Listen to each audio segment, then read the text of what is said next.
இயேசுவின் நாமத்தில் என்னுடைய வாழ்த்துக்கள்.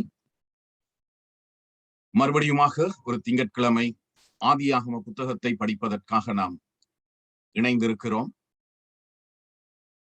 ஆண்டவர் நம்மோடு கூட இருந்து நம்மை வழிநடத்தி வருகின்றார். எல்லா விதத்திலும் இதற்கு ஆதரவாக இருந்து பலரை இதில் இணைத்து வருகின்ற உங்கள் ஒவ்வொருவருக்கும், அது மாத்திரமல்ல இணைந்திருக்கின்ற உங்கள் ஒவ்வொருவருக்கும் அருமையான பாஸ்டர் எட்வர்ட் ஜார்ஜ், காந்தன், மகான், ராபர்ட் இவர்களுக்கும் என்னுடைய நன்றிகளை நான் தெரிவித்துக் கொள்கின்றேன். ஆதியாகமம் உண்மையிலேயே அதிக சர்ச்சைக்குரிய ஒரு புத்தகம். கடந்த 2-3 வாரங்களாக ஆதியாகமத்திற்கான அறிமுக விஷயங்களை நாம் பார்த்தோம். இதை யார் எழுதியது என்பதை குறித்து விரிவாக நாம் பார்த்தோம். அது மாத்திரமல்ல, இந்த ஆதியாகமம் குறிப்பாக முதல் 2-3 அதிகாரங்கள் சொல்லர்த்தமாக புரிந்து கொள்ளப்பட வேண்டிய ஒரு புத்தகமாக இருக்கிறது. அடையாளங்கள், உருவகங்கள், கவிதை என்கின்ற விதமான எந்த காரியமும் இதில் இல்லை. இது நேரடியாக புரிந்து கொள்ளக்கூடிய விதமாக சொல்லர்த்தமாக லிட்டரலாக எழுதப்பட்டிருக்கிறது. அநேக கிறிஸ்தவர்கள் விஞ்ஞான கல்வியின் செல்வாக்குக்கு உட்பட்டவர்களாக இந்த ஆதியாகமத்தை விஞ்ஞானத்தின்படி விளக்க வேண்டும் என்று நினைக்கின்றார்கள். ஆனால் அந்த விதமாக விஞ்ஞானத்தின்படி புரிந்து கொள்வதற்காக இது எழுதப்படவில்லை. ஏனென்றால் விஞ்ஞான கல்வி வளர்ச்சி அடைவதற்கு முன்பதாகவே இது எழுதப்பட்டது. ஆதியாகமத்தில் நாம் எதை பார்க்கிறோம் என்று சொன்னால், தேவனை தவிர மற்ற எல்லாவற்றினுடைய ஆரம்பத்தை பார்க்கின்றோம். ஏனென்றால் தேவன் நித்தியர், சிருஷ்டிக்கப்படாதவர், எப்பொழுதும் இருப்பவர். ஆனால் அவரை தவிர மற்ற அனைத்தும் ஆரம்பத்தை கொண்டிருக்கிறது. எனவே அவைகள் எப்படி ஆரம்பிக்கப்பட்டன, இல்லை என்றால் உருவாக்கப்பட்டன, சிருஷ்டிக்கப்பட்டன என்பதை இந்த ஆதியாகமம் முதல் அதிகாரத்தில் நாம் பார்க்கின்றோம். எனவே தேவனை தவிர மற்ற எல்லாவற்றினுடைய ஆரம்பத்தை இந்த அதிகாரத்தில் நாம் பார்க்கின்றோம். இந்த அதிகாரத்தில் 6 நாட்களாக தேவன் எவற்றையெல்லாம் சிருஷ்டித்தார் என்பதை குறித்து நாம் பார்க்கின்றோம். நாள் என்பது 24 மணி நேரம் கொண்ட நாளாக இருக்கிறது. அந்த விதமாகத்தான் இதை எழுதிய மோசே புரிந்து கொண்டார். ஆதியாகமத்தை முதல் தடவையாக வாசித்த இஸ்ரவேல் மக்களும் அதே விதமாகத்தான் புரிந்து கொண்டார்கள். வேத வியாக்கியானத்தில் இருக்கிற முக்கியமான ஒரு காரியம், ஒரு புத்தகம் எழுதப்படும் போது எழுத்தாளரும் அதை முதல் தடவையாக வாசித்தவர்களும் என்ன அர்த்தத்தோடு அதை புரிந்து கொண்டார்களோ அதுதான் அதனுடைய அர்த்தம். இன்றைக்கு நாம் நம்முடைய கல்வி, கலாச்சாரம், பின்னணி, விஞ்ஞானம் இவற்றை வைத்து வியாக்கியானம் பண்ணுவது சரியான வேத வியாக்கியானம் அல்ல. எனவே இந்த ஆதியாகமம் முதல் அதிகாரத்தை இந்த விதமாக நாம் பார்க்கும்போது 6 நாட்களாக ஆண்டவர் என்ன செய்தார் என்பது முதல் அதிகாரத்தில் இருக்கிறது. 2ஆம் அதிகாரம் முதல் 3 வசனங்களிலும் 7வது நாளில் ஆண்டவர் ஓய்ந்திருந்ததை குறித்து நாம் பார்க்கின்றோம். அதிகார வசன பிரிவுகள் பிற்காலத்தில் போடப்பட்டதனால் 7வது நாள் ஓய்வை 2ஆம் அதிகாரமாக்கி விட்டார்கள். ஆனால் 2ஆம் அதிகாரம் முதல் 3 வசனங்களும் முதல் அதிகாரத்தோடு சேர்ந்து வர வேண்டிய காரியம். எனவே ஒவ்வொரு நாளும் ஆண்டவர் எவற்றை சிருஷ்டித்தார் என்பது இந்த பகுதியில் விரிவாக சொல்லப்பட்டிருக்கிறது. முதலாம் வசனம், ஆதியிலே தேவன் வானத்தையும் பூமியையும் சிருஷ்டித்தார். இந்த வாக்கியத்தை பலர் தவறாக புரிந்து கொள்கின்றார்கள். ஏனென்றால் தவறாக வியாக்கியானம் பண்ணப்பட்டு வருகிறது. சில கிறிஸ்தவர்கள் ஆண்டவர் படைத்த அனைத்தினதும், அதாவது ஆண்டவர் சிருஷ்டித்த எல்லாவற்றையும் பற்றிய சுருக்க குறிப்பாக 1வது வசனம் இருப்பதாக நினைக்கின்றார்கள். வானம் பூமி என்ற வார்த்தையில் ஆண்டவர் படைத்த எல்லாமே உள்ளடக்கப்பட்டிருக்கிறது என்று சொல்கின்றார்கள். ஆனால் அந்த விதமாக முதல் வசனத்தில் ஆண்டவர் படைத்த எல்லாமே உள்ளடக்கப்பட்டிருந்தால் வானமும் பூமியும் எப்போது சிருஷ்டிக்கப்பட்டன என்பதற்கான பதில் ஆதியாகமத்தில் இல்லை. அதை சுருக்க குறிப்பாக எடுக்க முடியாது. அதே விதமாக முதல் அதிகாரத்தின் தலைப்பாகவும் எடுக்க முடியாது. அது மாத்திரமல்ல, சிருஷ்டிப்பு ஆரம்பிக்கப்பட்ட போது உலகத்தின் நிலை எப்படி இருந்தது என்றும் எடுக்க முடியாது. எனவே இந்த விதமான 3 தவறான கருத்துக்கள் கிறிஸ்தவ உலகத்தில் இருக்கிறது. சிருஷ்டிக்கப்பட்டவற்றினுடைய ஒரு சுருக்க குறிப்பு, இல்லை என்றால் தலைப்பு, இல்லை என்றால் சிருஷ்டிக்கப்பட்ட போது உலகத்தினுடைய, அதாவது சிருஷ்டிக்கப்படுவதற்கு முன்பு உலகம் இருந்த நிலை. எனவே இந்த விதமான விளக்கங்கள் மிக மிக தவறானது. இப்ப இன்றைக்கு வானமும் பூமியும் என்ற சொல்லில் இப்பொழுது நாம் இரவும் பகலும் என்ற சொல்லை உபயோகிக்கும் போது 24 மணி நேரமும் நடக்கின்ற எல்லாவற்றையும் உள்ளடக்கிய விதத்தில் சொல்கிற விதமாக வானமும் பூமியும் என்ற சொல் இன்றைக்கு நம்மால் உபயோகிக்கப்பட்டாலும் வேதாகமம் எழுதப்பட்ட காலத்தில் அந்த விதமாக உபயோகிக்கப்படவில்லை. எனவே இன்றைக்கு நாம் ஒரு சொல்லை என்ன அர்த்தத்தில் உபயோகிக்கிறோம் என்பதை வைத்தல்ல, அன்றைக்கு அவர்கள் என்ன அர்த்தத்தில் அதை உபயோகித்தார்கள் என்பதை வைத்துத்தான் வேதத்தை நாம் புரிந்து கொள்ள வேண்டும். எனவே நான் ஏற்கனவே சொன்ன விதமாக வானமும் பூமியும் என்ற சொற்பிரயோகம் தேவன் சிருஷ்டித்தவைகள் எல்லாவற்றையும் குறிக்கின்றன என்றால் வானமும் பூமியும் எப்போது சிருஷ்டிக்கப்பட்டன என்ற கேள்விக்கான பதிலை நாம் அறிந்து கொள்ள வேண்டும். இப்ப முதல் வசனம் என்ன சொல்கிறது என்றால், தேவன் சிருஷ்டித்த எல்லாவற்றினுடைய சுருக்க குறிப்பு அங்கு இல்லை. முதல் நாளில் தேவன் முதலாவதாக எவற்றை சிருஷ்டித்தார் என்பதைத்தான் அந்த சொல் நமக்கு அறிய தருகின்றது. அதாவது வானமும் பூமியும் என்ற சொல் ஆண்டவர் முதலாவதாக எவற்றை சிருஷ்டித்தார். முதலாவதாக எதை சிருஷ்டித்தார்? வானத்தையும் பூமியையும் சிருஷ்டித்தார். அதற்கு முன்பு அவரை தவிர வேறு எதுவும் இல்லை. எனவே முதல் வசனம் முதலாவது சிருஷ்டிப்பை பற்றி நமக்கு சொல்கிறது. அதாவது ஆண்டவர் முதலாவதாக எவற்றை சிருஷ்டித்தார். ஆண்டவருடைய சிருஷ்டிப்பு செயல் இங்கு ஆரம்பமாகிறது. வானமும் பூமியும் முதலாவதாக சிருஷ்டிக்கப்படுகின்றது. அதே விதமாகத்தான் இதை தலைப்பாக எடுத்தாலும் வானமும் பூமியும் எப்போது சிருஷ்டிக்கப்பட்டன என்ற கேள்விக்கு பதில் இல்லை. இந்த விதமான தவறான கருத்துக்கள் எல்லாம் வருவதற்கு காரணம் சார்ல்ஸ் டார்வின் என்பவரினுடைய பரிணாம கோட்பாட்டினுடைய பாதிப்பு தான் காரணம். இந்த பரிணாம கோட்பாட்டின் பாதிப்பு என்னத்தை சொல்கிறது, என்னத்தை கொண்டு வந்து விட்டது? சடப்பொருள் ஏற்கனவே இருந்தது. ஏற்கனவே இருந்த சடப்பொருளை வைத்து ஆண்டவர் எல்லாவற்றையும் படைத்திருக்கின்றார். இந்த விதமாக சடப்பொருள் ஏற்கனவே இருந்தது என்று சொல்லும் போது தேவனை போலவே சடப்பொருளும் நித்தியமானது என்கின்ற ஒரு தவறான கருத்தை நாம் கொண்டு வருகின்றோம். எனவே விஞ்ஞானத்தை அடிப்படையாக வைத்து, விஞ்ஞானம் தான் சொல்கிறது சடப்பொருள் எப்போதுமே இருந்தது. ஆனால் வேதத்தை பொறுத்த வரைக்கும் சடப்பொருள் ஆரம்பத்தை கொண்டிருக்கிறது. ஆதியாகமம் 1:1 தான் சடப்பொருள் உருவாக்கப்படுகிறது. ஆனால் அதற்கு முன்பே தேவன் இருக்கின்றார். தேவன் மாத்திரம்தான் நித்தியராக இருக்கின்றார். சிலர் என்ன செய்கிறார்கள்? இந்த சிருஷ்டித்தார் என்பதை சிருஷ்டிக்க தொடங்கிய போது என்று மொழிபெயர்க்கின்றார்கள். ஆனால் இலக்கண ரீதியாக அந்த சொல்லை சிருஷ்டிக்க தொடங்கிய போது என்று மொழிபெயர்க்க முடியாது. சிருஷ்டித்த போது என்றுதான் மொழிபெயர்க்கலாம். ஏனென்றால் இலக்கண ரீதியாக செய்து முடிக்கப்பட்ட ஒரு செயலை அது குறிக்கின்றது. ஆண்டவர் சிருஷ்டித்தார். 2ஆம் அதிகாரம் முதல் வசனத்தில், முதல் அதிகாரத்தில் உள்ள எல்லாவற்றையும் குறிப்பிட்டு சொல்லும் போது இவ்விதமாக வானமும் பூமியும் அவற்றின் சர்வ சேனையும் உண்டாக்கப்பட்டு தீர்ந்தன. எனவே 2ஆம் அதிகாரம் முதல் வசனத்தை பார்க்கும் போது வானமும் பூமியும் ஏற்கனவே இருந்தவைகளாக அல்ல, சிருஷ்டிக்கப்பட்டவைகளாக இருக்கின்றன. எனவே முதல் அதிகாரம் முதல் வசனத்தில் வானமும் பூமியும் சிருஷ்டிக்கப்பட்டது என்று அங்கு சொல்லப்பட்டிருக்கிறது.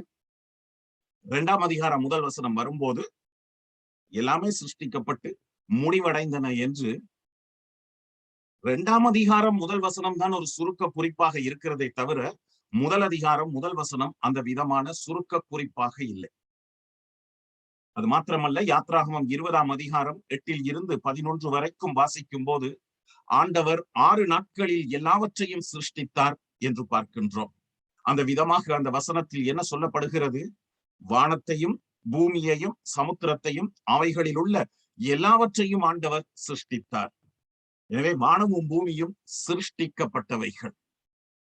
அந்த அர்த்தத்தில் வேதாகமம் முதல் வசனம் ஆதியாகமம் 1:1 ஆதியிலே தேவன் வானத்தையும் பூமியையும் சிருஷ்டித்தார் என்று சொல்கிறது. இந்த இடத்தில் சிருஷ்டித்தார் என்பதற்கு பாரா என்ற ஒரு எபிரேய சொல் உபயோகிக்கப்பட்டிருக்கிறது.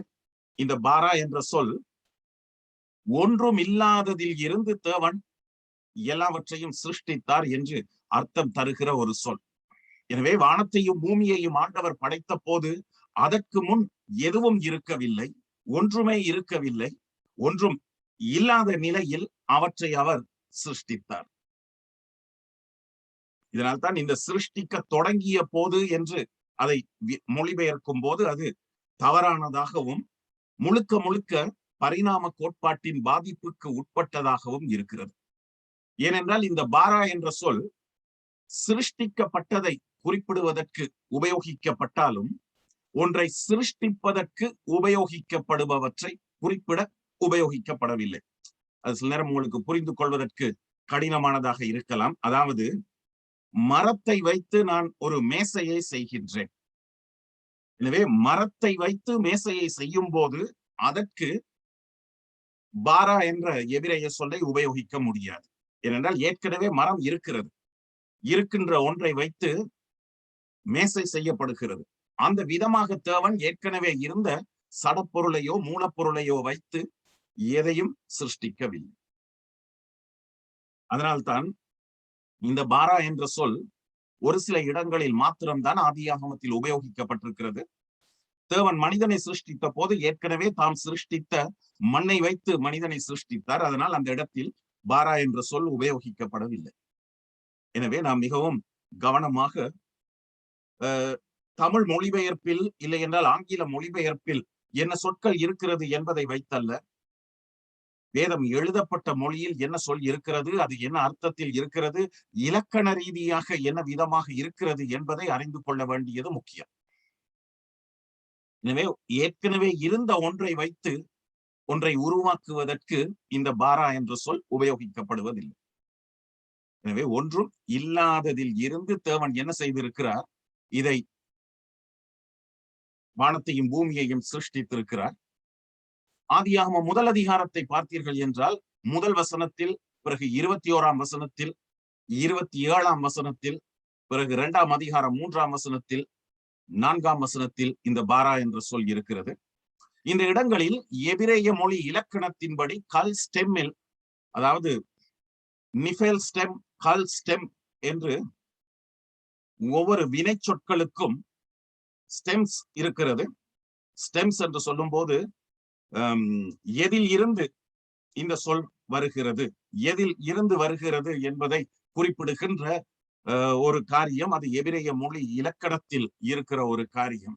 எனவே எபிரேய மொழியில் வினை சொற்களை நாம் பார்க்கும் போது தமிழில் என்ன விதமாக பார்க்கிறோமோ அந்த விதமாக பார்க்காமல் இது எந்த ஸ்டெம்மில் இருக்கிறது என்பதை பார்க்க வேண்டும். எனவே கல் ஸ்டெம்மில் அது இருக்கும் போது நான் சொன்ன விதமாக சிருஷ்டிக்கப்பட்டதை மாத்திரம்தான் அது குறிக்கும். சிருஷ்டிக்கப்படுவதற்கு உபயோகிக்கப்படுகின்ற எதையும் அந்த சொல் குறிப்பிடுவதில்லை. எனவே தேவன் ஒன்றும் இல்லாததில் இருந்து எல்லாவற்றையும் சிருஷ்டித்திருக்கிறார். ரோமர் 4ஆம் அதிகாரம் 17ஆம் வசனத்தில் தேவன் இல்லாதவைகளை இருக்கிறவைகளை போல அழைக்கிறவர் என்று பவுல் சொல்லும் போது சிருஷ்டிப்பை மனதிற் கொண்டவராக சொல்கின்றார். எதுவுமே இல்லாத போதும் தேவன் என்ன செய்தார், அது உண்டாக கடவது, இது உண்டாக கடவது என்று தம்முடைய வார்த்தையினால் சகலவற்றையும் சிருஷ்டித்தார். அந்த விஷயம் எபிரேயர் 11ஆம் அதிகாரம் 3ஆம் வசனத்தில் நேரடியாக சொல்லப்பட்டிருக்கிறது. இப்போது இருக்கின்ற இந்த உலகங்கள் ஏற்கனவே இருந்த ஒன்றில் இருந்து உருவாக்கப்படவில்லை. எனவே பாரா என்ற சொல், சிருஷ்டித்தார் என்ற சொல், ஒன்றும் இல்லாததில் இருந்து தேவன் எல்லாவற்றையும் சிருஷ்டித்திருக்கின்றார். இதனால் தான் வேதத்தை வாசிக்கும் போது இந்த உலகம் உருவாவதற்கு முன்பு தேவனை தவிர எதுவும் இல்லை என்பதை நமக்கு அறிய தருகின்ற விதமாக ஆண்டவர் உலக தோற்றத்திற்கு முன்பே நம்மை நேசித்தார். உலக தோற்றத்திற்கு முன்பே அவர் இருந்தார். உலக தோற்றத்திற்கு முன்பே பிதாவோடு குமாரன் இருந்தார் என்கின்ற விதமான சொற்கள் வேதத்தில் உபயோகிக்கப்பட்டிருக்கிறது. சடப்பொருள் நித்தியமானது அல்ல. தேவன் மாத்திரம்தான் நித்தியமானவர். இந்த காரியங்கள் எல்லாவற்றையும் கடந்த வாரங்களில் சுருக்கமாக நாம் விரிவாக நாம் பார்த்தோம். இப்போது சுருக்கமாக அவற்றை உங்களுக்கு நான் மறுபடியும் நினைவூட்டியதற்கு காரணம் என்னவென்றால், இந்த விஷயத்தை நீங்கள் ஆழமாக மனதில் வைத்திருக்க வேண்டும்.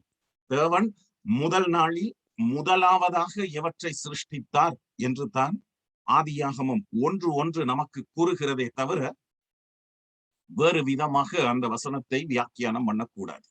தலைப்பாகவோ சுருக்க குறிப்பாகவோ வியாக்கியானம் பண்ணக்கூடாது. எனவே முதலாவது நாள் எங்கு ஆரம்பமாகிறது என்கின்ற ஒரு கேள்வி அநேகருக்கு இருக்கிறது. ஆதியாகமம் 1:1 தான் முதலாவது நாள் ஆரம்பமாகிறது. ஏனென்றால் தேவன் வானத்தையும் பூமியையும் படைத்த போதுதான் காலமும் நேரமும் ஆரம்பமாகியது. அதற்கு முன்பு கால வரையறையற்றவராக அவர் மாத்திரம்தான் இருந்தார். எனவே முதலாவது நாள் ஆரம்பமாகிறது. அது முடிவடையும் போது சாயங்காலமும் விடியற்காலமும் ஆகி முதலாம் நாள் ஆயிற்று என்று சொல்லப்பட்டிருக்கிறது. எனவே சிலர் சொல்வார்கள், முதல் நாள் எப்போது முடிவடைந்தது என்றுதான் ஆதியாகமம் சொல்கிறதே தவிர எப்போது ஆரம்பமாகியது என்று சொல்லவில்லை. எனவே அந்த முதல் நாள் நீண்ட கால பகுதிகளாக இருந்திருக்கும் என்று சொல்வார்கள். இதெல்லாம் இந்த விஞ்ஞானத்தின் பாதிப்புக்கு உட்பட்ட நிலையில் சொல்லப்படுகின்ற காரியங்கள். இதே தர்க்கத்தை வைத்து நாம் இன்னொரு காரியத்தை சொல்லலாம். பாருங்கள், இரண்டாவது நாள் முடிவடையும் போது சாயங்காலமும் விடியற்காலமுமாகி இரண்டாம் நாள் ஆயிற்று என்று சொல்லப்படுகிறதே தவிர இந்த இரண்டாம் நாள் எப்போது ஆரம்பமாகியது என்று சொல்லப்படுது. ஆனால் நமக்கு நன்றாக தெரியும், முதலாம் நாள் முடிவடைந்ததற்கு பிறகு இரண்டாம் நாள் ஆரம்பமாகி இருக்கிறது என்று நமக்கு தெரியும். ஆனால் முதலாவது நாளை பொறுத்த வரைக்கும் அதற்கு முன்பு எந்த ஒரு நாளும் இல்லாததினால் அதை குறித்து எதுவும் சொல்லப்படவில்லை. அது மாத்திரமல்ல, ஆதியாகமத்தில் ஒவ்வொரு நாட்களின் முடிவுதான் சொல்லப்பட்டிருக்கிறது. 6 நாட்களும் அந்த விதமாக முடிவடைந்ததை குறித்து அங்கு நாம் வாசிக்கின்றோம். எனவே முதல் அதிகாரம் முதல் வசனத்தில் இருந்து 5ஆம் வசனம் வரைக்கும் முதல் நாளை குறித்து நாம் பார்க்கின்றோம். முதல் நாள் மிக முக்கியமானது. முக்கியமான காரியங்களை ஆண்டவர் சிருஷ்டிக்கின்றார். அதாவது முக்கியமானது என்று சொல்லும் போது, இந்த உலகத்தில் உயிரினங்களும் தாவரங்களும் உயிரோடு இருப்பதற்கு அவசியமான அனைத்தையும் ஆண்டவர் படைக்கின்றார். எனவே முதல் நாள் ஆண்டவர் எதை படைத்தார் என்ற கேள்விக்கு ஓய்வு நாள் பாடசாலை புத்தகங்களிலும் பாரம்பரிய கிறிஸ்தவ இறையியல் நூல்களிலும் இருக்கின்ற விதமாக வெளிச்சம் என்று மாத்திரம் சொல்லக்கூடாது. வெளிச்சத்தை படைத்தார், ஆனால் அதனோடு சேர்த்து வானத்தை படைத்தார், பூமியை படைத்தார், தண்ணீரை படைத்தார், காற்றை படைத்தார். எனவே வானம், பூமி, தண்ணீர், காற்று, வெளிச்சம், இந்த 5 காரியங்களும் முதல் நாளில் சிருஷ்டிக்கப்பட்டது. முதல் 5 வசனங்களிலும் இதை குறித்து நாம் பார்க்கின்றோம். எனவே இப்போது ஒவ்வொன்றாக வானம், பூமி, தண்ணீர், காற்று முதல் நாளின் இந்த முக்கியமான சிருஷ்டிப்புகளை குறித்து இன்றைக்கு பார்க்க போகிறோம். எனவே இந்த 5 வசனங்களையும் நாம் வாசிப்போம். ஆதியிலே தேவன் வானத்தையும் பூமியையும் சிருஷ்டித்தார். பூமியானது ஒழுங்கின்மையும் வெறுமையுமாய் இருந்தது. ஆழத்தின் மேல் இருள் இருந்தது. தேவ ஆவியானவர் ஜலத்தின் மேல் அசைவாடி கொண்டிருந்தார். தேவன் வெளிச்சம் உண்டாக கடவது என்றார். வெளிச்சம் உண்டாயிற்று. வெளிச்சம் நல்லது என்று தேவன் கண்டார். வெளிச்சத்தையும் இருளையும் தேவன் வெவ்வேறாக பிரித்தார். தேவன் வெளிச்சத்துக்கு பகல் என்று பெயரிட்டார், இருளுக்கு இரவு என்று பெயரிட்டார். சாயங்காலமும் விடியற்காலமுமாகி முதலாம் நாள் ஆயிற்று. ஆரம்பத்தில் வசன பிரிவுகள் இருக்கவில்லை. ஒரு பந்தியாக, ஒரு பாராகிராஃபாக இந்த விதமாக இது இருக்கும் போது, முதல் வசனத்தில் இருந்து வாசிக்கும் போது 5ஆம் வசனம் வரும் வரைக்கும் ஆண்டவர் முதல் நாளில் என்ன செய்தார், எவற்றையெல்லாம் சிருஷ்டித்தார் என்பதை நாம் அறிந்து கொள்கின்றோம். எவற்றை சிருஷ்டித்தார்? வானம், பூமி, தண்ணீர், காற்று, வெளிச்சம்.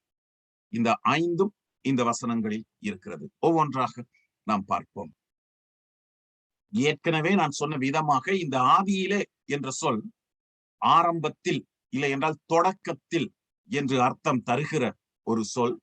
ஏனென்றால் ஆண்டவர் எல்லாவற்றையும் படைத்த போதுதான் எல்லாமே ஆரம்பமாகியது. காலமும் நேரமும் அந்த நேரத்தில் தான் ஆரம்பமாகியது.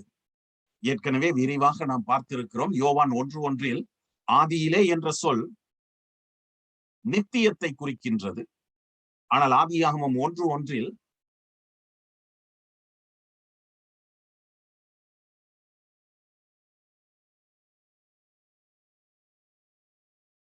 காலத்தின் ஆரம்பத்தை குறிக்கின்றது.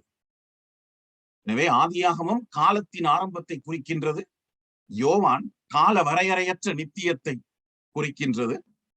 கடந்த வாரத்தில் கேள்வி நேரத்தின் போது இந்த 1 யோவான் 1:1 ஆதி முதல் எதை குறிக்கிறது என்று நீங்கள் கேட்டபோது, பெரும்பாலான கிறிஸ்தவர்கள் என்ன சொல்கிறார்களோ அது என்னுடைய மனதில் இருந்ததினால் அது இயேசுவினுடைய ஊழியத்தின் ஆரம்பம் என்று நான் சொன்னேன். ஆனால் அதற்கு பிறகு ஒருவர் அதை குறித்து தனிப்பட்ட ரீதியாக என்னிடத்தில் கேட்டபோது நான் ஆராய்ந்து பார்த்தபோது என்னத்தை அறிந்து கொண்டேன் என்றால், இந்த ஆதி முதல் என்ற சொல் யோவான் எழுதிய சுவிசேஷத்தில் ஒரு சில இடங்களில் இயேசுவினுடைய ஊழிய ஆரம்பத்தை குறிப்பதாக இருக்கிறது. உதாரணத்திற்கு 6:64, 15:27, 16:4, 1 யோவான் 2:7, 3:11, 2 யோவான் 5:6 போன்ற வசனங்களில், இன்னும் சில வசனங்களிலும் ஆதி முதல் என்ற சொல் இயேசுவினுடைய ஊழியத்தின் ஆரம்பத்தை குறிப்பதனால் 1 யோவான் 1:1 ஆதி முதல் என்ற சொல் இதே விதமான அர்த்தத்தோடு இருப்பதாக பெரும்பாலானவர்கள் நினைக்கின்றார்கள். இதற்கெல்லாம் மொழிபெயர்ப்பு இந்த விதமாக இருப்பதுதான் காரணம். ஆதி முதல் என்று அங்கு குறிப்பிட்டிருக்கிறார்கள். ஆனால் 1 யோவான் 1:1 சுவிசேஷத்தில் யோவான் 1:1 என்ன சொல் இருக்கிறதோ, அர்க்கே என்ற சொல் என்ன விதமான இலக்கண அமைப்பில் இருக்கிறதோ அந்த விதமாகத்தான் 1 யோவான் 1:1 இருக்கிறது. எனவே அந்த விதமாக இருக்கும்போது நாம் யோவான் எழுதிய சுவிசேஷத்தில் ஆதியிலே என்பதற்கு என்ன அர்த்தத்தை கொடுப்போமோ அதே அர்த்தத்தை தான் 1 யோவான் 1:1 கொடுக்க வேண்டும். அப்படி கொடுக்க முடியுமா என்ற ஒரு கேள்வி நமக்குள் வரலாம். இந்த விதமான கேள்வி வருகிறதனால் தான் அநேகர் கடந்த வாரத்தில் நானே சொல்லிய விதமாக அதை இயேசுவினுடைய ஊழியத்தின் ஆரம்பமாக எடுக்கின்றார்கள். ஆனால் இந்த 1 யோவான் நிருபத்தில் 2ஆம் வசனத்தை நாம் வாசிக்கும் போது, இயேசு கிறிஸ்து ஆதி முதல் இருந்தவர் என்று 1ஆம் வசனத்தில் யோவான் சொன்னாலும் 2ஆம் வசனத்தில் ஜீவ வார்த்தை பிதாவினிடத்தில் இருந்தது என்றும் யோவான் சொல்கின்றார். ஆதி முதல் இருந்த ஜீவ வார்த்தை, அதாவது நாங்கள் தொட்டு கண்களினால் கண்டு பார்த்து பழகிய பேசிய ஜீவ வார்த்தை பிதாவினிடத்தில் இருந்தது என்றும் யோவான் சொல்வதினால், அதே சமயம் இலக்கண ரீதியாகவும் சுவிசேஷத்தில் 1ஆம் அதிகாரம் 1ஆம் வசனத்தில் சொல்லப்பட்ட விதமாக நித்தியத்தை குறிக்கின்ற விதத்தில் தான் நிருபத்திலும் யோவான் ஆதியிலே என்ற சொல்லை உபயோகித்திருக்கிறார். அதை வித்தியாசப்படுத்தி காண்பிப்பதற்காக மொழிபெயர்ப்பாளர்கள் ஆதி முதல் என்று குறிப்பிட்டிருக்கிறார்கள். யோவான் 17ஆம் அதிகாரம் 5ஆம் வசனத்தில் உலகம் உருவாகுவதற்கு முன்பே இயேசு கிறிஸ்து பிதாவினிடத்தில் இருந்தவர் என்று நாம் பார்க்கின்றோம். அது கடந்த வாரத்தில் கேள்வி கேட்ட நேரத்தில் வந்த ஒரு காரியம். எனவே இப்போது நாம் ஆதியாகமத்திற்கு வருவோம். ஆதியிலே என்ற சொல் காலத்தின் ஆரம்பத்தை குறிக்கின்றது. அதை நன்றாக மனதில் வைத்திருங்கள். யோவான் எழுதிய சுவிசேஷத்தில் நித்தியத்தை குறிக்கின்றது. எனவே இங்கு ஆதியிலே தேவன் என்ன செய்கின்றார்? ஆரம்பத்தில், தொடக்கத்தில், அதாவது சிருஷ்டிப்பின் ஆரம்பத்தில் தேவன் என்ன செய்கின்றார்? வானங்களையும் பூமியையும் சிருஷ்டிக்கின்றார். இங்கு நாம் கவனிக்க வேண்டிய அடுத்த காரியம், தேவன் என்ற சொல் பன்மையில் இருக்கிறது. எலோஹிம் என்ற சொல். இந்த எலோஹிம் என்ற சொல்லினுடைய ஒருமை சொல் எல். சிலர் அதை ஏல் என்று உச்சரிப்பார்கள். ஏல், எல் என்கின்ற உச்சரிப்பு. ஆனால் இஎல் என்று வருகிறதுனால் எல் என்பதுதான் சரியான ஒரு உச்சரிப்பு முறை. ஆனால் தமிழ் மொழிபெயர்ப்பில் ஏல் என்று சில இடங்களில் வருகிறது. பன்மை சொல் எலோஹிம். சிலர் அதை ஏலோஹிம் என்று சொல்வார்கள். எப்படி சொன்னாலும் பரவாயில்லை. ஆனால் இது பன்மையில் இருக்கிறது. பெரும்பாலானவர்கள் என்ன சொல்வார்கள் என்றால், இது மரியாதையாக பன்மையில் சொல்லப்பட்டிருக்கிறது, மரியாதை பன்மை என்று சொல்வார்கள். ஆனால் பழங்கால எபிரேயர்கள் மத்தியில் இந்த விதமாக மரியாதை பன்மையில் ஒரு காரியத்தை குறிப்பிட்டு சொல்கின்ற வழக்கம் இருக்கவில்லை. யூதர்கள் பாபிலோனுக்கு சிறைப்பட்டு போய் வந்ததற்கு பிறகு அந்த விதமான பழக்கம் அவர்கள் மத்தியில் இருந்தது. ஆனால் ஆரம்ப காலத்தில் அந்த விதமான பழக்கம் இல்லை.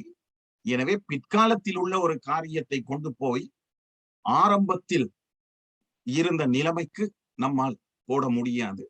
எனவே இது மகத்துவத்தை குறிப்பிடுகின்ற ஒரு காரியம் அல்ல.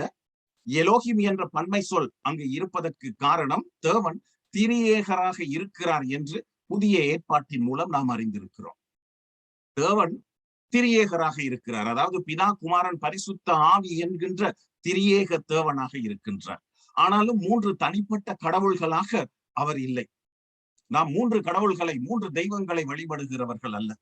இதனால் தான் இயேசு கிறிஸ்து ஞானஸ்நானத்தை குறித்து சொல்லும் போது பிதா, குமாரன், பரிசுத்த ஆவியின் நாமத்தில் என்று சொல்கிறார். In the name of the Father, Son and the Holy Ghost. பிதா, குமாரன், பரிசுத்த ஆவி என்னும் நாமத்தில், நாமங்களில் என்று அங்கு சொல்லவில்லை, என்னும் நாமத்தில். எனவே பிதா, குமாரன், பரிசுத்த ஆவி என்பது திரியேக தேவனுடைய பெயர். தேவனுடைய பெயர் என்ன என்று கேட்டால் இன்றைக்கு பிதா, குமாரன், பரிசுத்த ஆவி, இதுதான் தெய்வத்தினுடைய பெயர். பிதா தெய்வம், இயேசு தெய்வம், பரிசுத்த ஆவியானவர் தெய்வம். ஆனாலும் மூவரும் தனிப்பட்ட ரீதியாக 3 வேறுபட்ட கடவுள்கள் அல்ல, மூவரும் ஒருவர். எப்படி மூவர் ஒருவராக இருக்கிறார் என்பதை நம்முடைய அறிவினால் முழுமையாக கிரகிக்க முடியாது. வேதத்தில் தேவன் அவ்விதமாக இருக்கின்றார் என்பதனால் அதை நாம் விசுவாசத்தில் ஏற்றுக்கொள்கிறோமே தவிர இதை நம்மால் முழுமையாக விளக்க முடியாது. இதற்கு விளக்கம் கொடுக்க போனவர்கள் எல்லாரும் தவறான உபதேசங்களைத்தான் கொண்டு வந்தார்கள். சில உதாரணங்களை குறிப்பிட்டு சொல்வார்கள். ஆனால் அந்த உதாரணங்கள் எல்லாம் நமக்கு ஏதோ திருப்திகரமானதாக தென்பட்டாலும் அது ஆழமாக ஆராய்ந்து பார்த்தால் சரியான உதாரணங்களாக இருக்காது. தேவனை நம்மால் முழுமையாக புரிந்து கொள்ள முடியாது. நாம் குறுகிய அறிவுள்ளவர்கள், இடம், பொருள் இவற்றிற்கு உட்பட்டவர்கள், சடப்பொருள் சரீரத்தில் இருக்கிறோம், இட வரையறைக்கு உட்பட்டவர்களாக இருக்கிறோம். இதனால் இவற்றிற்கு அப்பால் இருக்கின்ற தெய்வத்தை நம்மால் முழுமையாக புரிந்து கொள்ள முடியாது. ஆனாலும் அவர் கிருபையாக எவ்வளவு நமக்கு வேதத்தில் வெளிப்படுத்தி இருக்கிறாரோ அந்த அளவுக்கு அவரை நம்மால் புரிந்து கொள்ளக்கூடியதாக இருக்கிறது. தேவன் ஒருவர் என்று வேதம் வலியுறுத்தி சொல்கிறது. ஆனால் அந்த ஒரு தேவன் மூவராக இருக்கிறார். அவர் மூவராக இருந்தாலும் பல கடவுள்கள் அல்ல. இதனால் தான் ஆதியிலே தேவன் வானத்தையும் பூமியையும் சிருஷ்டித்தார் என்று வினைச்சொல் ஒருமையில் முடிவடைகிறது. பன்மையில் தொடங்கி ஒருமையில் முடிவடைகிறது. இப்ப தமிழில், ஆங்கிலத்தில் இலக்கண ரீதியாக முதல் வசனத்தை சரியாக எழுத வேண்டும் என்பதற்காக எலோகிம் என்ற அந்த பன்மை சொல்லை ஒருமையில் மொழிபெயர்த்திருக்கிறார்கள். ஆனால் அதை மொழிபெயர்க்கும் போது ஆதியிலே தேவர்கள் வானத்தையும் பூமியையும் சிருஷ்டித்தார் என்று மொழிபெயர்க்க வேண்டும். வினைச்சொல் ஒருமையில் இருக்கிறது. ஆனால் தேவர்கள் சிருஷ்டித்தார் என்று மொழிபெயர்த்தால் அது தவறு. தேவர்கள் சிருஷ்டித்தார்கள் என்று மொழிபெயர்க்க வேண்டும். ஆனால் அந்த விதமாக மொழிபெயர்க்கவில்லை. ஏனென்றால் தேவன் ஒருவர் என்கின்ற சத்தியம் வேதத்தில் வலியுறுத்தப்பட்டிருக்கிறது. இப்பொழுது மோசே மொழி தெரியாதவர் அல்ல, இலக்கணம் தெரியாதவர் அல்ல. அவர் எகிப்தின் சகல சாஸ்திரங்களிலும் நன்றாக போதிக்கப்பட்டவர். அந்த காலத்தில் எகிப்தில் என்னென்ன மொழிகள் அறியப்பட்டிருந்ததோ, என்னென்ன மொழிகள் பேசப்பட்டதோ அத்தனை மொழிகளையும் மோசே நன்றாக அறிந்திருந்தார். எனவே அவர் மொழியில் தவறு விட்டு விட்டார் என்று சொல்ல முடியாது. ஆனால் பரிசுத்த ஆவியானவரினுடைய ஏவுதலினால் மோசே இதை எழுதுகிறார். இதனால் தேவனை குறித்த அந்த சத்தியத்தை இலக்கண ரீதியாக அவரால் புரிந்து கொள்ள முடியாமல் இருந்தாலும் ஆவியானவர் என்ன வார்த்தைகளை கொடுத்தாரோ அந்த வார்த்தைகளின்படி பன்மையில் தொடங்கி ஒருமையில் முடிக்கின்றார். ஆதியிலே எலோகிம் வானத்தையும் பூமியையும் சிருஷ்டித்தார். பன்மையில் தொடங்கி ஒருமையில் முடிகிறது. ஏனென்றால் தேவன் திரியேகராக இருக்கின்றார். நான் சொன்ன விதமாக திரியேகராக தேவன் இருப்பதை நம்மால் கிரகிக்க முடியாது. சிலர் சொல்வார்கள் பழைய ஏற்பாட்டு காலத்தில் மக்களுக்கு இந்த திரியேக சத்தியம் அவர்கள் அறியாததொன்று, அதனால் ஆதியாகமம் 1:1 திரித்துவத்தை கொண்டு வரக்கூடாது என்று சொல்வார்கள். பழைய ஏற்பாட்டு காலத்தில் மனிதர்கள் தேவனுடைய திரியேகரை, அதாவது தேவன் திரியேகராக இருக்கிறார், பிதா குமாரன் பரிசுத்த ஆவி என்று மூவராக இருக்கிறார் என்பதை அறியவில்லை. ஆனால் தேவன் பன்மை நிலையில் இருக்கிறார் என்பதை அறிந்திருந்தார்கள். ஏனென்றால் அப்படித்தான் அவர்களுடைய வேதத்தில் அது எழுதப்பட்டிருக்கிறது. அதை அவர்கள் முழுமையாக புரிந்து கொள்ளவில்லை, புரிந்து கொள்ள முற்படவும் இல்லை. இப்ப நாம் புதிய ஏற்பாட்டு காரியத்தை கொண்டு போய் பழைய ஏற்பாட்டில் புகுத்துகிறவர்களாக அல்ல, முழு வேதத்தையும் வைத்து பார்க்கும் போது நாம் என்னத்தை அறிந்து கொள்கிறோம்? தேவன் திரியேகராக இருக்கிறார். பழைய ஏற்பாட்டு காலத்தில் தேவனுடைய பன்மை நிலை அங்கு காணப்பட்டாலும் அந்த தேவத்துவத்தில் மூவரா ஐவரா எத்தனை பேர் இருக்கிறார்கள் என்பது வெளிப்படுத்தப்படவில்லை. ஆனால் புதிய ஏற்பாட்டுக்கு வரும்போது பிதா குமாரன் பரிசுத்த ஆவி என்று திரியேகராக தேவன் இருப்பதை நாம் அறிந்து கொள்கின்றோம். எனவே திரியேகத்தை குறித்து நாம் இன்னும் ஒரு இடத்தில் நாம் பார்க்கலாம். அதை குறித்த ஒரு குறிப்பு உங்களுக்கு நான் அனுப்பி வைக்கலாம். இப்போது நாம் ஆதியாகமத்திற்குள் வருவோம். என்னத்தை நாம் அறிந்திருக்கிறோம்? ஆதியிலே தேவன் வானத்தையும் பூமியையும் சிருஷ்டித்தார் என்று சொல்லும் போது தேவன் என்பது பன்மையில் இருக்கிறது. எனவே அங்கு பிதா குமாரன் பரிசுத்த ஆவி மூவரும் இருக்கிறார்கள். எனவே பிதா சிருஷ்டிகர், இயேசு சிருஷ்டிகர், பரிசுத்த ஆவியானவர் சிருஷ்டிகர். இதை நாம் மறந்துவிடக் கூடாது. அநேக கிறிஸ்தவர்கள் என்ன நினைக்கிறார்கள் என்று சொன்னால், பிதா குமாரன் மூலமாக சிருஷ்டித்தார். இவர்கள் வார்த்தையினால் சகலமும் சிருஷ்டிக்கப்பட்டது என்பதை தவறாக புரிந்து கொள்கிறார்கள். இப்ப யோவான் எழுதிய சுவிசேஷத்தில் இயேசுவை வார்த்தை என்று குறிப்பிட்டதனால், வார்த்தையினால் தேவன் எல்லாவற்றையும் சிருஷ்டித்தார் என்று சொல்லும் போது இயேசுவை வைத்து எல்லாவற்றையும் சிருஷ்டித்தார் என்று நினைக்கின்றார்கள். அதற்கு ஏற்ற விதமாக சில இடங்களில் மூலமாய் என்ற சொல் உபயோகிக்கப்பட்டிருக்கிறது. இப்ப ஒன்று யோவான் அல்ல, யோவான் எழுதிய சுவிசேஷம் முதல் அதிகாரம் முதல் 3 வசனங்களையும் வாசித்தால், உண்டாக்கப்பட்டவைகள் எல்லாம் அவர் மூலமாய் உண்டாயிற்று, அவராலே அல்லாமல் எதுவும் உண்டாகவில்லை, எதுவும் சிருஷ்டிக்கப்படவில்லை. அதாவது இயேசுவை குறித்து அங்கு சொல்லும் போது இயேசுவின் மூலமாய் சகலமும் உண்டாயிற்று என்று இருக்கிறது.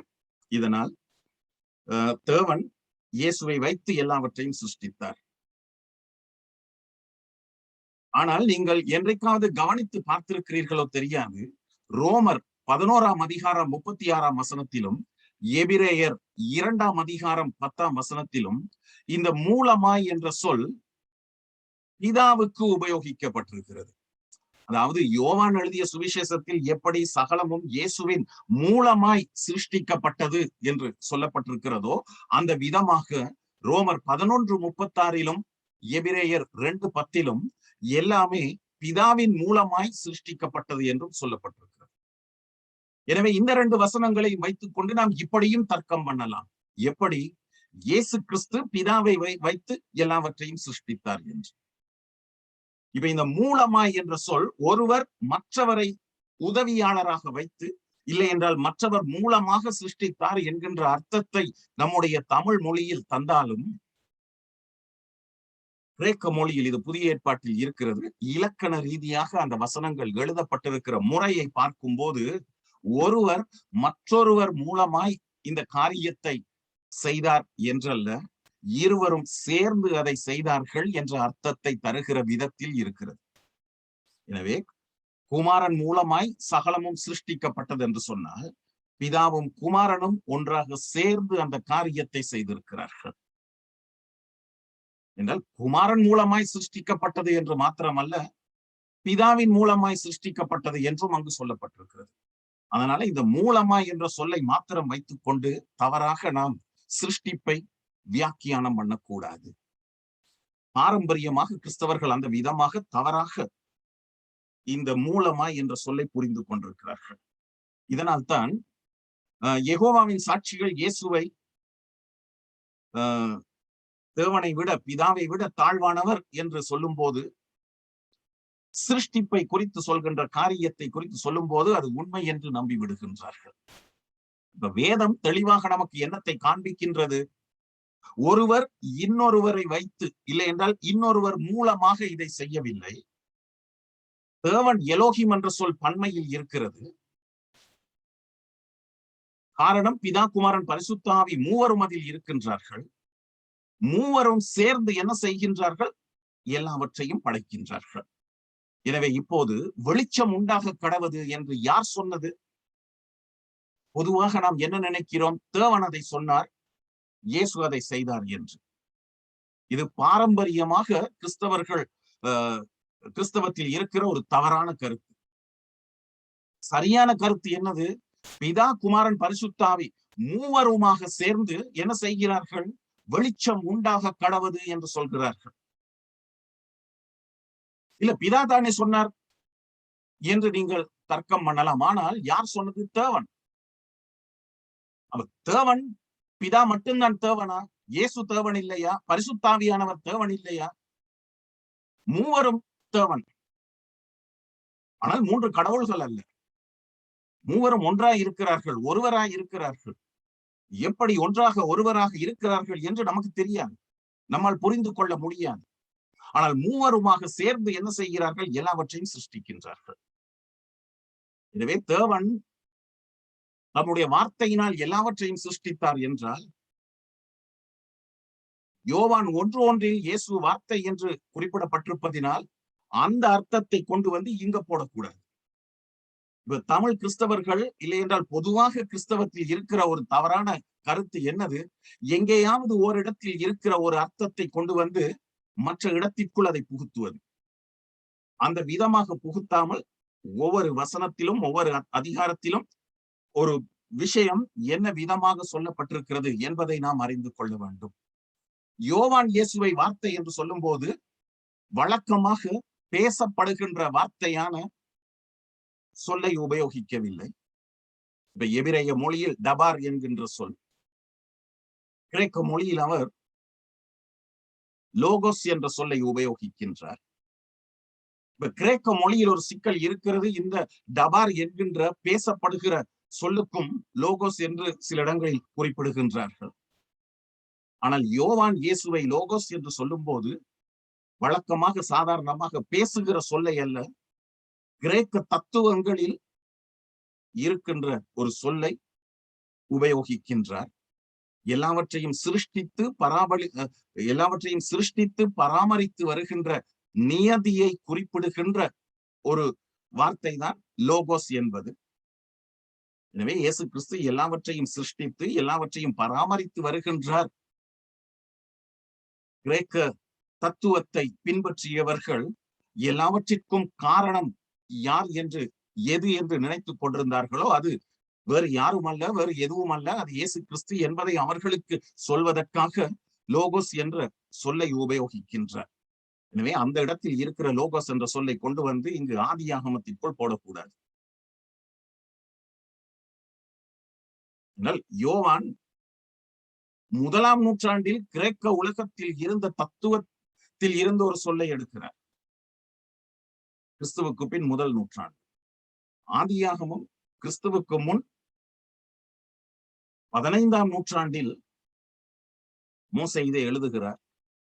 எனவே தேவன் என்ற சொல் பன்மையில் இருக்கிறது. எனவே வெளிச்சம் உண்டாக கடவுது என்று யார் சொல்கிறார்? தேவன் என்று மொட்டையா சொல்லக்கூடாது. பிதா குமாரன் பரிசுத்த ஆவி, இல்லை என்றால் திரியேக தேவன் என்று சொல்ல வேண்டும். மூவருமாக சேர்ந்து வெளிச்சம் உண்டாக கடவுது என்று சொல்கிறார். எப்படி உங்களால் இப்படி சொல்ல முடியும் என்று கேட்கலாம். நீங்கள் கவனித்து அந்த முதல் அதிகாரத்தை வாசிக்க வேண்டும். இப்ப உடனடியாக யோவான் 1 அதிகாரத்திற்கு போய் அங்கிருந்து விஷயத்தை கொண்டு வராமல் இந்த முதல் அதிகாரத்தையே வாசிக்க வேண்டும். ஒரு வசனத்தை புரிந்து கொள்வதற்கு அந்த வசனம் இடம்பெறுகிற அதிகாரத்தை தான் முழுமையாக வாசிக்க வேண்டும். அந்த விதமாக வாசிக்கும் போது கடைசி பகுதிகளுக்கு வரும்போது இந்த முதல் அதிகாரத்தில் நீங்கள் பார்ப்பீர்கள், ஆண்டவர் மனிதனை சிருஷ்டிக்கும் போது என்ன சொல்கிறார்? நமது சாயலாகவும் நமது ரூபத்தின்படியேயும் மனுஷனை உண்டாக்குவோமாக என்று சொல்கிறார். தேவன் நமது சாயலாக நமது ரூபத்தின்படி, எனது சாயலாக எனது ரூபத்தின்படி என்று சொல்லவில்லை. இதை நன்றாக கவனிக்க வேண்டும். நமது சாயலாக நமது ரூபத்தின்படி, அதாவது திரியேக தேவன் தமக்குள்ளாக பேசுகிறார். நமது சாயலாக படைப்போம். எனவே இந்த திரியேக தேவன் தான் நமது சாயலாக மனிதனை படைப்போம் என்று சொன்னவர் தான் வெளிச்சம் உண்டாக கடவது என்று சொல்கின்றார். எனவே பிதா, குமாரன், பரிசுத்தாவி மூவருமாக சேர்ந்து எல்லாவற்றையும் படைக்கின்றார்கள். எனவே வேதத்தில் நாம் இயேசு சிருஷ்டிகர் என்பதற்கான வசனங்கள் இருக்கிறது. பரிசுத்த ஆவியானவர் சிருஷ்டிகர் என்பதற்கான வசனங்கள் இருக்கிறது. பிதா சிருஷ்டிகர் என்பதற்கான வசனங்கள் இருக்கிறது. நாம் திரியேக தெய்வத்தை வழிபடுவதனால் சிருஷ்டிப்பு இந்த திரியேக தேவனுடைய செயலாக இருக்கிறது.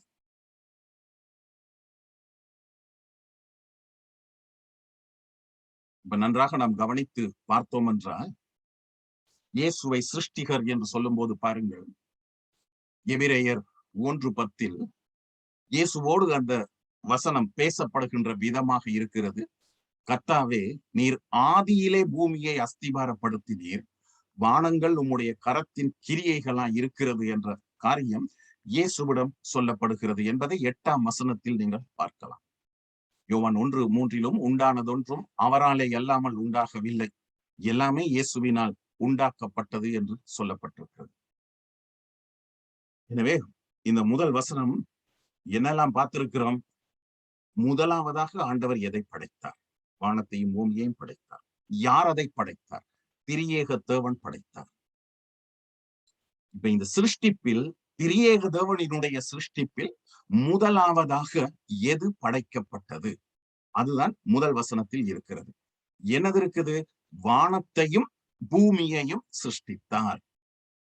இப்ப நீங்க கொஞ்சம் பாரம்பரியமாக நீங்கள் போதிக்கப்பட்ட போதனையிலிருந்து கொஞ்சம் வழியில வந்து நான் சொல்ற விஷயத்தை கவனித்து கேட்கணும். இப்ப தமிழ்ல வானம் என்று இருக்கு. ஆங்கில வேதத்தை பார்த்தீர்கள் என்றால் ஹெவன்ஸ் என்று இருக்கு. ஹெவன்ஸ், பரலோகம் என்று இருக்கு. இப்ப தமிழ் மக்கள், தமிழில் வேதத்தை மொழிபெயர்த்தவர்கள் ஆங்கில வேதத்தையும் வைத்திருந்தார்கள். In the beginning God created the heavens and the earth. தமிழ்ல மொழிபெயர்க்கும் போது யோசித்திருக்கிறார்கள்.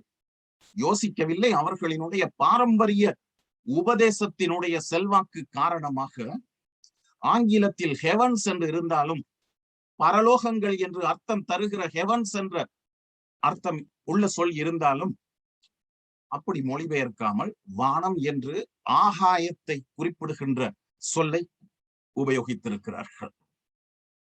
ஆங்கிலத்தில் in the beginning God created the sky and the earth இல்ல. In the beginning God created the heavens and the earth. எனவே இங்கு ஒரு தமிழ் மொழிபெயர்ப்புக்கும் ஆங்கில மொழிபெயர்ப்புக்கும் இடையில் ஒரு வித்தியாசம். தமிழில் வானம், ஸ்கை, ஆகாயம் என்ற அர்த்தத்தில் இருக்கிறது. ஆனால் ஆங்கிலத்தில் ஹெவன்ஸ், பரலோகம் என்று இருக்கிறது. இப்ப பாருங்க, பவுல் 3ஆம் வானம் வரைக்கும் போனேன் என்று சொல்கிறார். ஆங்கில வேதத்தை பாருங்கள், தேர்ட் ஹெவன் என்று இருக்கு, தேர்ட் ஸ்கை என்றல்ல. அப்ப அதனால இந்த முதல் வசனத்தில் வானம் என்ற சொல் சரியான மொழிபெயர்ப்பு அல்ல. பரலோகம் என்று இருக்கணும். ஆதியிலே தேவன் அப்ப என்னத்தை படைத்திருக்கிறார்? பரலோகத்தை படைத்திருக்கிறார். ஆதியிலே தேவன் பரலோகத்தையும் பூமியையும் படைத்திருக்கிறார். திருவிவிலியம் தமிழ்ல மொழிபெயர்ப்பு, அதுல எல்லாமே எல்லா வசனங்களும் 100க்கு 100% பெர்ஃபெக்டான டிரான்ஸ்லேஷன் அப்படின்னு நான் சொல்ல மாட்டேன். ஒரு சில இடங்களில் கத்தோலிக்க சபையினுடைய உபதேசத்துக்கு ஏற்ற மாதிரி ஒன்று இருந்தாலும், இந்த முதல் வசனத்தை பொறுத்த வரைக்கும் சரியான விதத்தில் நாம் அதை புரிந்து கொள்ளக்கூடிய விதமாக, தொடக்கத்தில் கடவுள் விண்ணுலகையும் மண்ணுலகையும் படைத்தார் என்று மொழிபெயர்த்திருக்கிறார்கள். விண்ணுலகும் மண்ணுலகும். இங்கிலீஷ்ல ஹெவன்ஸ் அண்ட் தி எர்த்.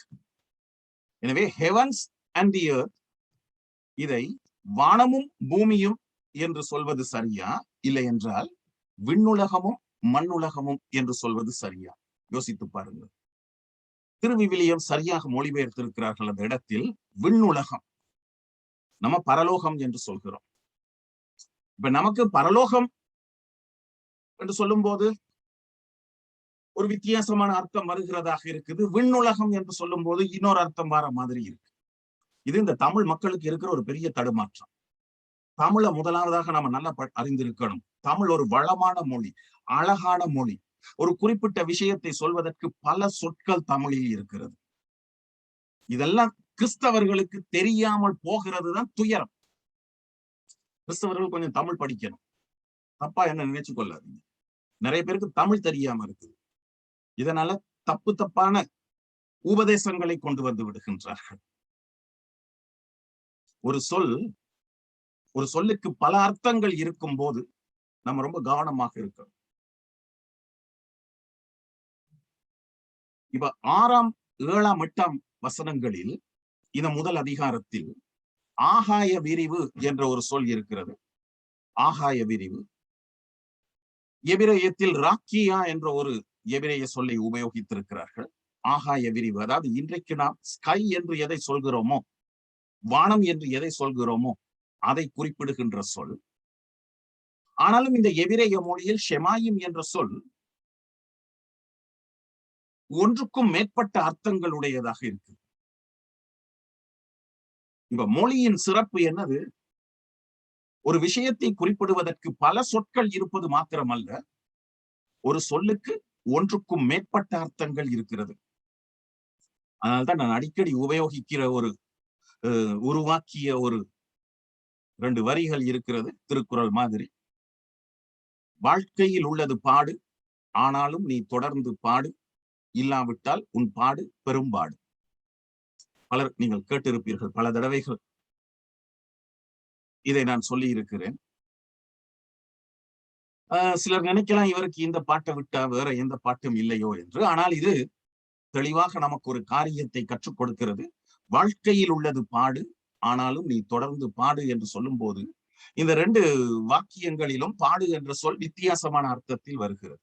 எனவே ஒரு சொல்லுக்கு ஒன்றுக்கும் மேற்பட்ட அர்த்தங்கள் இருப்பது மொழியின் சிறப்பு.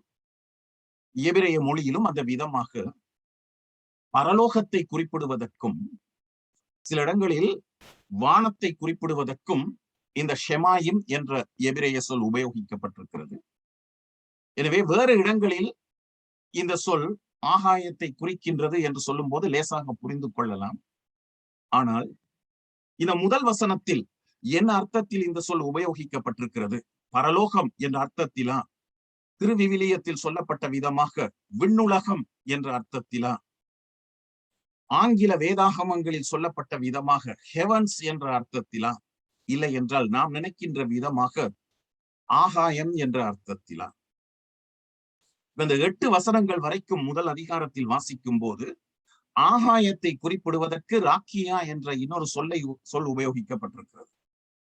இதனால் அந்த பகுதியில் ஆகாயத்தை குறிப்பிடுவதற்கு வேறொரு சொல் உபயோகிக்கப்பட்டிருப்பதினால் முதல் வசனத்தில் ஷெமாயிம் என்ற எபிரேய சொல் ஆகாயத்தை குறிப்பிடுவதற்கு அல்ல, பரலோகத்தை குறிப்பிட உபயோகிக்கப்பட்டிருக்கிறது. இதனால் தான் ஆங்கில வேதாகமங்களில் ஹெவன்ஸ் என்று மொழிபெயர்த்திருக்கிறார்கள். எனவே தேவன் முதலாவதாக எதை சிருஷ்டித்தார்? பரலோகத்தை சிருஷ்டித்தார். இது சில நேரங்களில் நமக்கு ஏற்றுக்கொள்ள கடினமானதாக இருக்கும். பரலோகத்தை ஆண்டவர் சிருஷ்டித்தாரா? பரலோகம் சிருஷ்டிக்கப்பட்டதா? இப்ப இந்த பரலோகம் என்று சொல்ல என்ன அர்த்தத்தில் நாம் உபயோகிக்கிறோம் என்பது ரொம்ப முக்கியம்.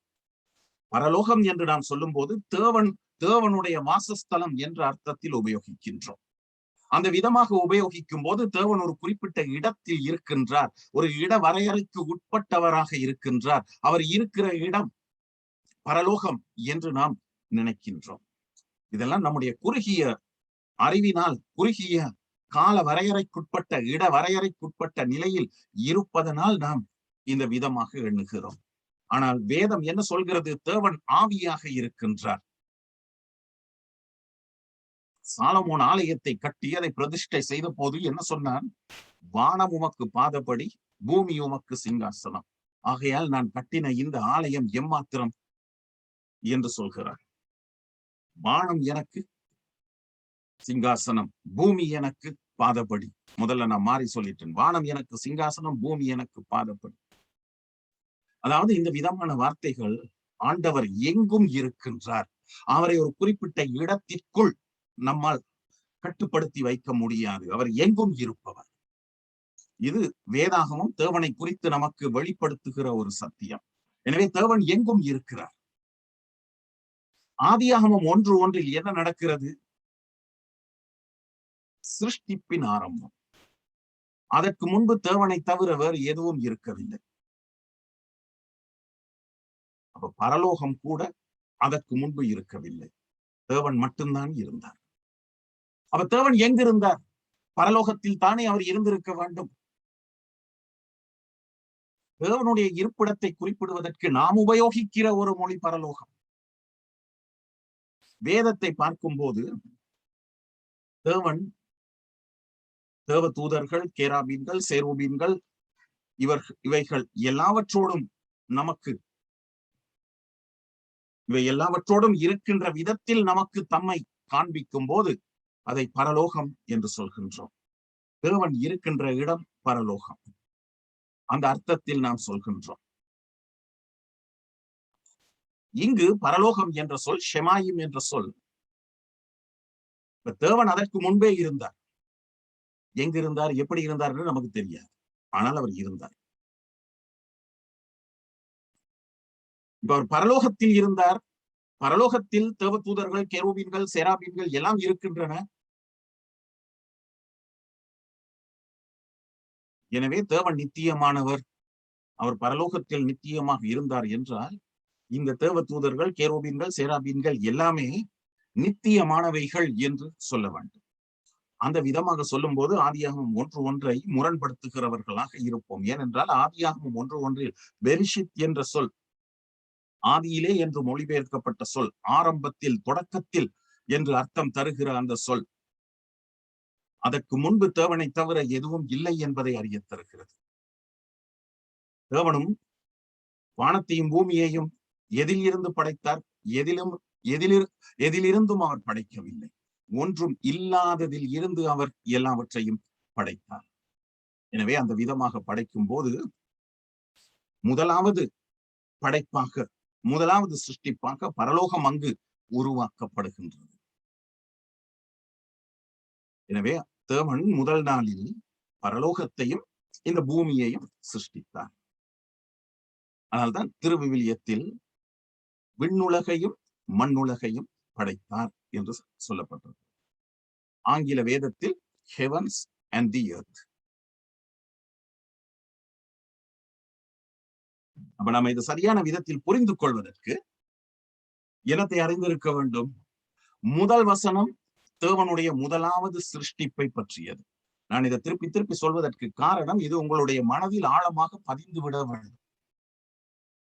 பாரம்பரியமாக போதிக்கப்பட்ட காரியங்களையும் விஞ்ஞான கல்வியின் செல்வாக்குட்பட்ட விஷயங்களையும் தான் நம்ம மனசுல வச்சிருக்கிறோம். பைபிள் என்ன சொல்கிறது, வேதம் என்ன சொல்கிறது, அதில் என்ன எழுதப்பட்டிருக்கிறது என்பதை இன்னும் நாம் சரியாக புரிந்து கொள்ளவில்லை. எனவே முதல் வசனம் தேவனுடைய முதலாவது சிருஷ்டிப்பை பற்றியது. வானம் என்ற சொல் ஆகாயத்தை குறிக்கவில்லை இந்த முதல் வசனத்தில்.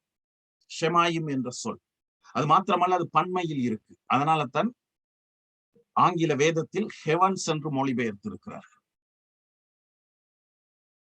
எனவே இந்த வானங்கள் என்ற சொல்லை தமிழில் திருவிவிலியத்தில் விண்ணுலகம் என்று மொழிபெயர்த்திருக்கிறார்கள். உண்மையில் வானம் என்ற சொல் ஸ்பிரிச்சுவல் வேர்ல்ட், ஆவி உலகத்தை குறிக்கின்றது. பூமி சடப்பொருள் உலகத்தை குறிக்கின்றது. வானம் கண்களினால் காண முடியாத உலகத்தை குறிக்கின்றது. பூமி நம்முடைய கண்களினால் காணக்கூடிய உலகத்தை குறிக்கின்றது. கண்களினால் காண முடியாத ஆவிக்குரிய உலகத்தில் யார் இருக்கிறார்? தேவதூதர்கள், கேரூபீன்கள், சேராபீன்கள் போன்றவைகள் இருக்கின்றன.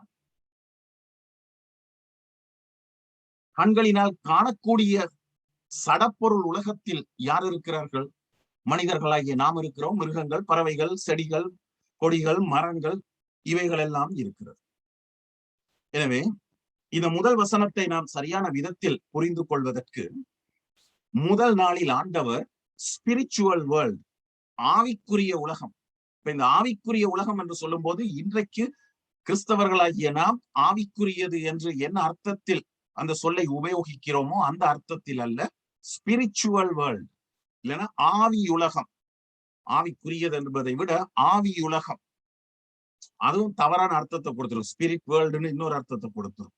ஆனால் அங்கு தேவ தூதர்கள், கேரூபீன்கள், சேராபீன்கள் இவைகளை உள்ளடக்கிய ஆவி உலகத்தையும் மனிதர், பறவைகள், மிருகங்கள் இருக்கின்ற இந்த மண்ணை, பூமியையும் படைத்தார். Spiritual world and material world, ஆவி உலகமும் சடப்பொருள் உலகமும். இவற்றினுடைய ஆரம்பத்தை தான் ஆதியாகமம் 1:1 நமக்கு தருகிறது.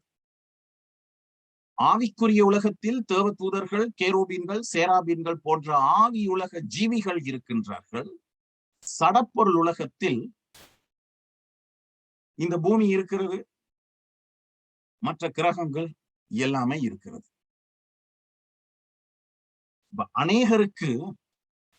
அநேகரால் ஏற்றுக்கொள்ள முடியாத காரியம் பரலோகம் சிருஷ்டிக்கப்பட்டது என்பது ஏற்றுக்கொள்வதற்கு கடினமானது ஒன்று.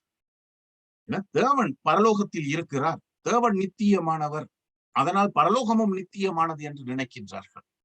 இது ரொம்ப தப்பானது.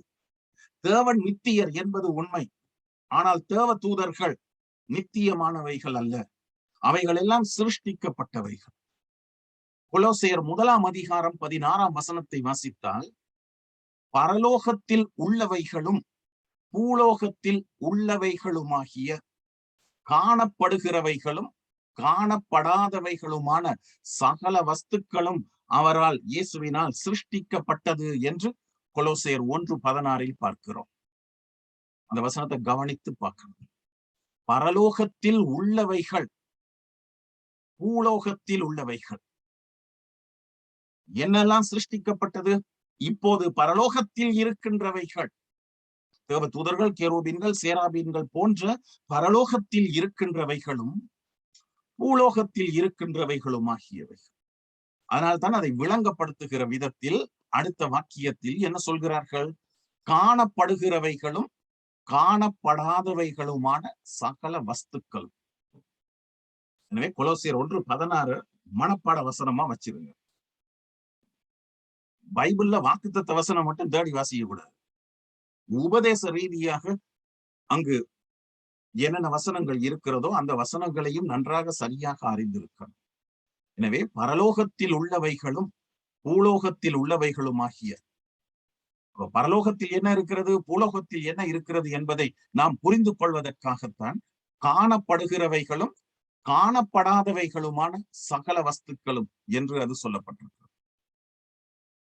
இப்ப நீங்க பாரம்பரிய கிறிஸ்தவ சபைகளில் இருந்து வந்திருந்தால், வாரம் சபையில் சொல்கிற விசுவாச பிரமாணத்தில் இந்த வாக்கியத்தை பார்ப்பீர்கள்.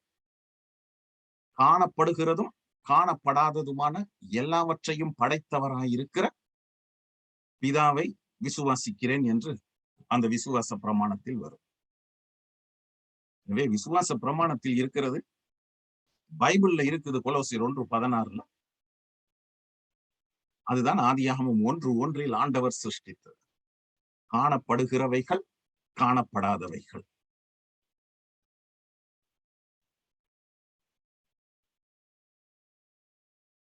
நெகேமியா 9:6 சங்கீதம் 33:6 வாசிக்கும் போது இந்த ஆவிக்குரிய ஜீவிகள், அதாவது தேவ தூதர்கள், கேரூபீன்கள், சேராபீன்கள் போன்ற ஆவிக்குரிய ஜீவிகள் வானத்தில் இருக்கின்றன என்று சொல்லப்பட்டிருக்கிறது. அது வானம் என்று ஆகாயத்தை குறிக்கின்ற விதத்தில் மொழிபெயர்க்கப்பட்டிருப்பதனால் சிலர் சூரிய சந்திர நட்சத்திரங்களை குறித்து சொல்கின்றார்கள். ஆனால் அவைகளெல்லாம் 4ஆம் நாளில் தான் சிருஷ்டிக்கப்பட்டது. முதல் நாளில் சூரிய சந்திர நட்சத்திரங்கள் சிருஷ்டிக்கப்படவில்லை. பரலோகத்தையும் பூமியையும் சிருஷ்டிக்கின்றார். எனவே வானத்தில் உள்ளவைகள், வானம் என்பதற்கு அங்கும் ஷெமாயும் என்ற சொல் இருக்கிறது. ஆங்கில வேதாகமங்களில் ஹெவன்ஸ் என்ற சொல் இருக்கிறது. எனவே பரலோகத்தில் இருக்கின்றவைகள்.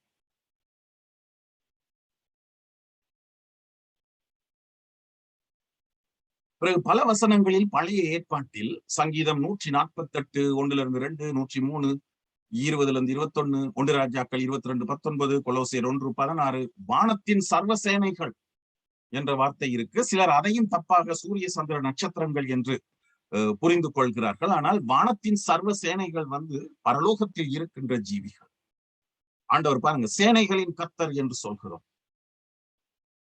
பரலோகத்தில் இருக்கின்ற, அவரால் சிருஷ்டிக்கப்பட்ட எல்லாவற்றையும் உள்ளடக்கிய விதத்தில் ஆண்டவரை சொல்லும் போது சேனைகளின் கர்த்தர் என்று அவர்கள் சொன்னார்கள். அதனால முதல் நாளில் ஆண்டவர் என்னத்தெல்லாம் படைக்கிறார்? பரலோகத்தையும் பூமியையும் படைக்கின்றார். இப்ப இந்த முதல் நாளில் பரலோகம் சிருஷ்டிக்கப்பட்டது என்று சொல்லும் போது அனைவருக்கு அது ஏற்றுக்கொள்ள முடியாததாக இருக்கிறது. அனைவருடைய உள்ளத்தில் வருகிற கேள்வி என்னது? இந்த தேவ தூதர்கள் எப்போது சிருஷ்டிக்கப்பட்டார்கள்? இப்ப அநேக கிறிஸ்தவர்கள் யோபு 38 அதிகாரம் 4 வசனத்தில் இருந்து 7 வசனம் வரைக்கும் தேவன் யோபுவோடு பேசுகின்ற காரியத்தை அடிப்படையாக வைத்து இந்த உலகம் சிருஷ்டிக்கப்படுவதற்கு முன்பதாகவே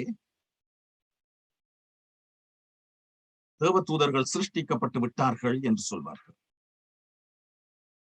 இப்ப யோபு 38 அதிகாரத்தில் தேவன் என்ன சொல்கிறார்? நான் பூமியை அஸ்திபாரப்படுத்திய போது, தேவன் தாம் பூமியை சிருஷ்டித்ததை குறித்து சொல்கின்றார். நான் பூமியை அஸ்திபாரப்படுத்துகிற போது விடிய காலத்து நட்சத்திரங்கள் ஏகமாய் பாடி தேவ புத்திரர் எல்லாரும் கம்பீரித்தார்களே என்று ஆண்டவர் சொல்கிறார். இங்கு விடிய காலத்து நட்சத்திரங்கள், தேவ புத்திரர்கள் எல்லாரும் தேவ தூதர்களை குறிப்பிடுகின்ற சொற்பிரயோகங்களாக அங்கு யோபுவில் உபயோகிக்கப்பட்டிருக்கிறது. யோபு கவிதை நடையில் எழுதப்பட்ட ஒரு புத்தகம். எனவே இந்த வசனத்தை ஆதாரமாக வைத்து பாரம்பரியமாக கிறிஸ்தவர்கள் என்ன சொல்வார்கள்? இந்த பூமி சிருஷ்டிக்கப்படுவதற்கு முன்பதாகவே தேவ தூதர்கள் சிருஷ்டிக்கப்பட்டு விட்டார்கள். இதனால் தான் தேவன் பூமியை அஸ்திபாரப்படுத்திய போது தேவ தூதர்கள் எல்லாரும் அங்கு கம்பீரித்து பாடுகின்றார்கள் என்று.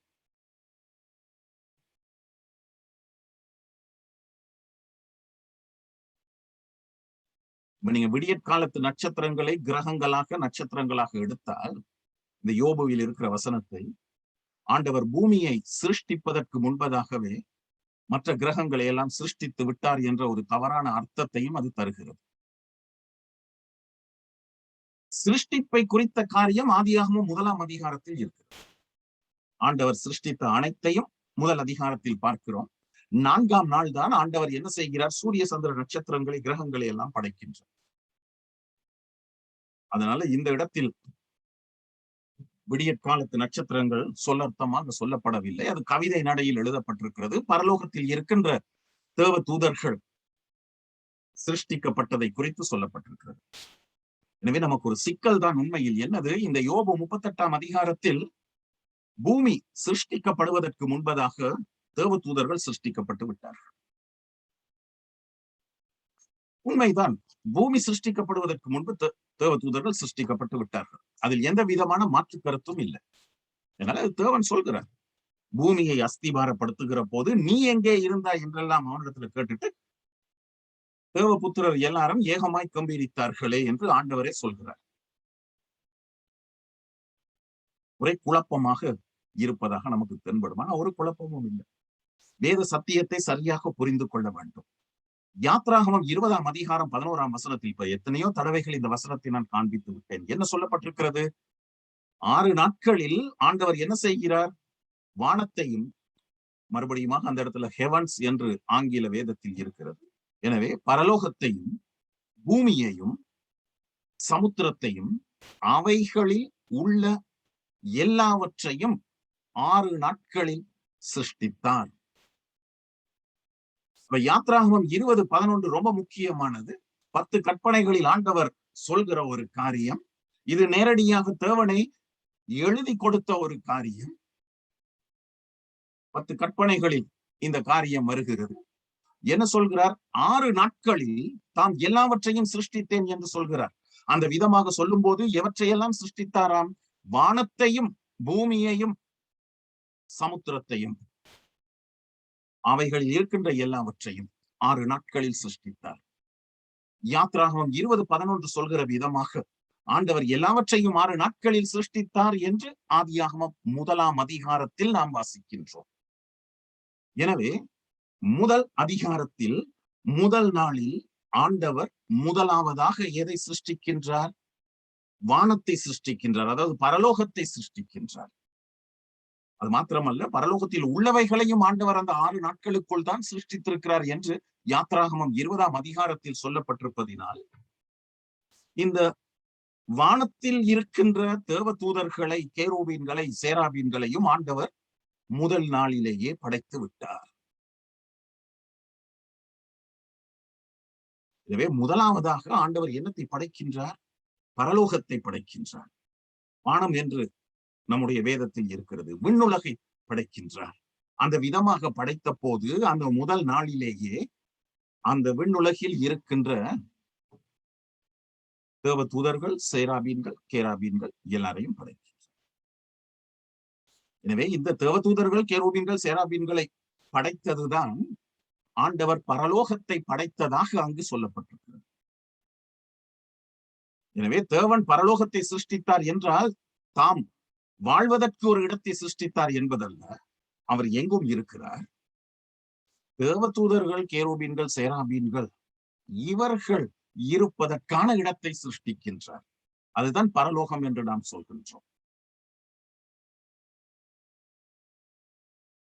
அப்ப நம்ம வேதத்தில் ஒரு இடத்தில் சொல்லப்பட்டிருக்கிற சத்தியம் எந்த விதத்திலும் மறுதளிக்கப்படுகின்ற விதத்தில் இல்லை என்றால் அதற்கு எதிரான ஒரு கருத்து உருவாகின்ற விதத்தில் இன்னொரு பகுதியை வியாக்கியானம் பண்ணக்கூடாது. தெளிவாக நேரடியாக நமக்கு யாத்ராகமம் 20ஆம் அதிகாரத்தில் 11ஆம் வசனத்தில் என்ன சொல்லப்பட்டிருக்கிறது? ஆண்டவர் எல்லாவற்றையும், பரலோகங்களில் இருக்கின்றவைகளையும், பூமியில் இருக்கின்றவைகளையும், சமுத்திரத்தில் இருக்கின்றவைகளையும் எல்லாவற்றையும் 6 நாளில் தான் சிருஷ்டித்திருக்கிறார். பரலோகத்தில் இருப்பவைகள் தான் தேவ தூதர்கள், கேருபீன்கள், சேராபீன்கள். எனவே அவைகளும் அந்த 6 நாட்களுக்குள் தான் சிருஷ்டிக்கப்பட்டிருக்க வேண்டும். தேவனுடைய சிருஷ்டிப்பு செயல் 6 நாட்களுக்குள் நடைபெற்ற ஒரு காரியம். வேதத்தில் பல ஆதாரங்கள் இருக்கிறது. யோபு 38:4-7 என்ன சொல்கிறது? தேவன் பூமியை அஸ்திபாரப்படுத்திய போது அதற்கு முன்பு அவர் படைத்த தேவ தூதர்கள் எல்லாரும் கம்பீரிக்கின்றார்கள், ஏகமாய் பாடுகிறார்கள். எனவே தேவன் முதலாவதாக முதல் நாளில் பரலோகத்தை சிருஷ்டிக்கின்றார். அதாவது தேவ தூதர்கள், கேருபீன்கள், சேராபீன்களை சிருஷ்டிக்கின்றார். அது மாத்திரமல்ல, பூமியையும் சிருஷ்டிக்கின்றார். எனவே முதலில் தேவ தூதர்களை படைத்து விட்டார் முதல் நாளில். ஒரு நாளில் 24 மணி நேரம் இருக்கிறது என்பதை மறந்து விடாதீர்கள். இது உண்டாக கடவுது என்று சொல்லும் போது உடனடியாக அந்த நொடி பொழுதில் அவர் என்னத்தை சொன்னாரோ அது உருவாகிவிடும். ஆண்டவர் ஒரு காரியத்தை சிருஷ்டிப்பதற்கு நீண்ட கால பகுதி தேவையில்லை. எனவே அவர் முதல் நாளில் தேவ தூதர்களை, கேருபீன்களை, சேராபீன்களை படைக்கின்றார். அதே முதல் நாளில் பூமியை அஸ்திபாரப்படுத்துகிறார். எனவே அவர் பூமியை அஸ்திபாரப்படுத்துவதற்கு முன்பு அந்த முதல் நாளில் தேவ தூதர்கள், கேருபீன்கள், சேராபீன்கள் அங்கு சிருஷ்டிக்கப்பட்டு இருந்ததினால் அவைகள் என்ன செய்கின்றன? கம்பீரித்து பாடுகின்றன. எனவே 38:4 உள்ள விஷயம் உலகம் உருவாவதற்கு பல 100 வருஷங்களுக்கு முன்பு, இல்லையென்றால் பல கோடி வருஷங்களுக்கு முன்பு நடைபெற்ற காரியத்தை அல்ல, முதல் நாளில் நடைபெற்ற காரியத்தை தான் சொல்கிறது. ஏனென்றால் யாத்ராகமம் 20ஆம் அதிகாரம் 11ஆம் வசனத்தின்படி ஆண்டவர் எல்லாவற்றையும் 6 நாட்களில் சிருஷ்டித்திருக்கிறார். தூதர்கள் முதல் நாளில் சிருஷ்டிக்கப்பட்டிருக்கிறார்கள். முதல் நாளில் பரலோகம் சிருஷ்டிக்கப்பட்டது, பூமி சிருஷ்டிக்கப்பட்டது. முதல் நாளில் ஆவிக்குரிய ஜீவிகள் சிருஷ்டிக்கப்பட்டதே பரலோகம், அதாவது ஆவியுலகம் சிருஷ்டிக்கப்பட்டதாக அங்கு குறிப்பிடப்பட்டிருக்கு. இவற்றை சிருஷ்டித்த பின் முதல் நாளிலேயே தேவன் பூமியையும் சிருஷ்டித்திருக்கிறார். ஏனென்றால் சகலமும் 6 நாட்களில் சிருஷ்டிக்கப்பட்டிருக்கிறது. அப்ப இதை நாம் நன்றாக மனதில் ஆழமாக பதித்து வைக்க வேண்டியது அவசியமாக இருக்கிறது. எனவே முதல் வசனம் முதலாவதாக தேவன் எதை சிருஷ்டித்தார், முதல் நாளில் எவற்றை சிருஷ்டித்தார் என்பதை அறிய தருகிறது. அவர் தம்முடைய சிருஷ்டிப்பு செயலை செய்ய தொடங்கிய போது பூமி எப்படி இருந்தது என்ற காரியத்தை சொல்லவில்லை. ஆனால் 2ஆம் வசனம் முதல் நாளில் பூமி எப்படி இருந்தது, அதாவது பூமி சிருஷ்டிக்கப்பட்ட போது முதல் நாளில் பூமி எப்படி இருந்தது என்பதை நமக்கு சொல்கிறது. அதாவது பூமியானது ஒழுங்கின்மையும் வெறுமையுமாய் இருந்தது. பூமியானது ஒழுங்கின்மையும் வெறுமையுமாய் இருந்தது. இப்ப முதல் 5 வசனங்களும் முதல் நாளின் நிலைமையை நமக்கு காண்பிக்கின்றது. சிருஷ்டிப்பு செயல் முதல் நாளில் தொடங்குகிறது. ஆதியாகமம் 1:1 தொடங்குகிறது. ஆதியாகமம் 1:1 முதலாவதாக தேவன் எவற்றை சிருஷ்டித்தார் என்பதை நமக்கு சொல்கிறது. இப்ப 2ஆம் வசனத்திற்கு வரும்போது பூமியானது ஒழுங்கின்மையும் வெறுமையுமாய் இருந்தது. இப்ப பரலோகம் எப்படி இருந்தது என்பதை குறித்து ஆதியாகமத்தில் சொல்லப்படவில்லை. ஏனென்றால் ஆதியாகமம் மனிதர்களுக்காக மனிதனை பற்றி எழுதப்பட்ட ஒரு புத்தகம். அது தேவதூதர்களுக்காக எழுதப்பட்ட புத்தகமாக இருந்தால் 2ஆம் வசனத்திலிருந்து வேறு மாதிரி பரலோகத்தினுடைய நிலைமை எப்படி இருந்தது என்பதை குறித்து விரிவாக அது எழுதப்பட்டது. ஆனால் அதை குறித்தல்ல, மனிதன் வாழ்கின்ற இந்த பூமியை குறித்த காரியங்கள் அடுத்த வசனத்தில் இருந்து சொல்லப்படுகிறது. இப்ப ஆண்டவர் பூமியை படைத்த போது ஒழுங்கின்மையாக இருந்தது. நிறைய பேர் கேட்பாங்க, ஆண்டவர் ஒழுங்கற்றவரா, அவருடைய செயல் ஒழுங்கில்லாமல் இருக்குமா? இவர்களுக்கெல்லாம் இந்த மொழி நடை, வேதத்தின் மொழி நடை புரிய மாட்டேங்குது. அதாவது தேவனுடைய சிருஷ்டிப்பு செயல் ஒரு நாளில் முழுமையடைந்த காரியம் அல்ல. ஏற்கனவே நாம பார்த்திருக்கிறோம், ஆண்டவரால் ஒரு நாளில் இல்லைனால் ஒரு நொடி பொழுதில் எல்லாவற்றையும் சிருஷ்டிக்க முடியும். அப்படி இருந்தும் 6 நாட்கள் எடுத்திருக்கிறார். எதற்காக எடுத்தார்? பிற்காலத்தில் ஒரு கட்டளையை கொடுக்க போகின்றார். ஓய்வு நாள் கட்டளையை கொடுக்க போகின்றார். இது பிற்காலத்தில் வந்த ஒரு காரியம் அல்ல. ஆண்டவர் சிருஷ்டிப்பில் மனித வாழ்க்கைக்கு ஏற்படுத்திய ஒரு காரியம். 6 நாட்கள் வேலை, 7ஆவது நாள் ஓய்வு. இது சிருஷ்டிப்பின் நியமம் என்பதை நாம் அறிந்து கொள்ள வேண்டும் என்பதற்காக அவர் என்ன செய்கின்றார்? தம்முடைய சிருஷ்டிப்பு செயலை 6 நாட்களாக செய்துவிட்டு 7ஆவது நாளில் ஓய்ந்திருந்து, 6 நாட்கள் நாம் வேலை செய்துவிட்டு 7ஆவது நாளில் நாம் ஓய்ந்திருக்க வேண்டும் என்கின்ற அந்த மாதிரியை நமக்கு காண்பிக்கின்றார்.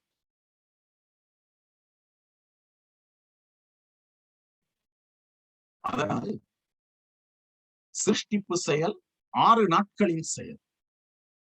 2ஆம் வசனத்தில் இருப்பது முதல் நாளில் அவர் என்ன செய்தார், அது ஒழுங்கற்று இருந்தது என்று சொல்லும் போது, இந்த 6 நாட்களாக அவர் பூமியில் கொண்டு வந்த ஒழுங்கு முறை, பள்ளத்தாக்குகள், மலை வீழ்ச்சிகள், இந்த பள்ளத்தாக்குகள், மலைகள், மேடான நிலம், சமபூமி, அதாவது இன்றைக்கு உலகத்தில் நாம் காண்கின்ற ஒழுங்கு ஆண்டவர் 6 நாட்கள் எடுத்து செய்கின்ற ஒரு காரியம்.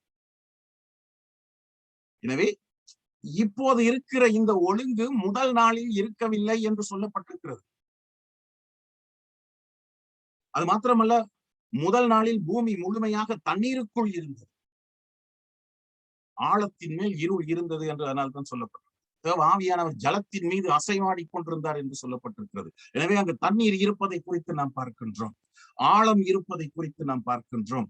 பூமி முழுமையாக தண்ணீருக்குள் இருந்ததனால் இருள் அங்கு இருந்தது என்று பார்க்கின்றோம்.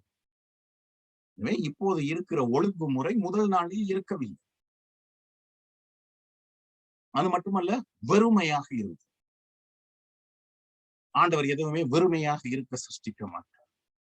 ஆனால் 6 நாட்கள் எடுத்தார் என்பதை மறந்துவிடக் கூடாது. நொடிப்பொழுதில் எல்லாவற்றையும் சிருஷ்டிக்கக்கூடியவர் 6 நாட்கள் எடுத்தார். அது நமக்கு ஒரு சத்தியத்தை கற்றுக் கொடுப்பதற்காக. 6 நாட்களாக தேவன் என்ன செய்கிறார்? வெறுமையாக இருந்த பூமியை நிரப்புகிறார்.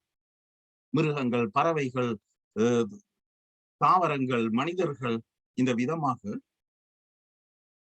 பூமியை அவர் நிரப்புகிறார். எனவே 6 நாள் சிருஷ்டிப்பில் முழுமையடைந்த பூமியை குறித்து அங்கு முதல் வசனம் சொல்லவில்லை. முதல் நாளில் நிலைமை எப்படி இருந்தது? இப்போது நாம் ஒரு கட்டிடத்தை கட்டுகிறோம் என்றால் ஒரு வரைபடத்தை வைத்திருப்போம். முதல் நாளில் என்ன செய்வோம்? அத்திவாரத்தை தோண்டுவோம். எனவே அத்திவாரத்தை போட்ட போது அந்த இடம் எப்படி இருந்தது என்று நாம் சொல்லும் போது அது ஒழுங்கற்ற நிலையில் இருக்கும், வெறுமையாக இருக்கும். என கட்டிடம் இல்லை, சும்மா மண்ணை தோண்டி போட்டு வச்சிருக்கிறோம், அதனால அது ஒழுங்கற்ற நிலையில் இருக்கிறது. ஆனால் அதற்கு பிறகு கட்டிடத்தை கட்டி முடித்ததற்கு பிறகுதான் நம்முடைய முழுமையான நிலைமை வரும். எனவே முதல் நாள் சிருஷ்டிப்பின் ஆரம்ப செயலை நமக்கு காண்பிக்கின்றது. பூமி என்ன விதமாக இருந்தது என்பதை குறித்து சொல்கின்றது.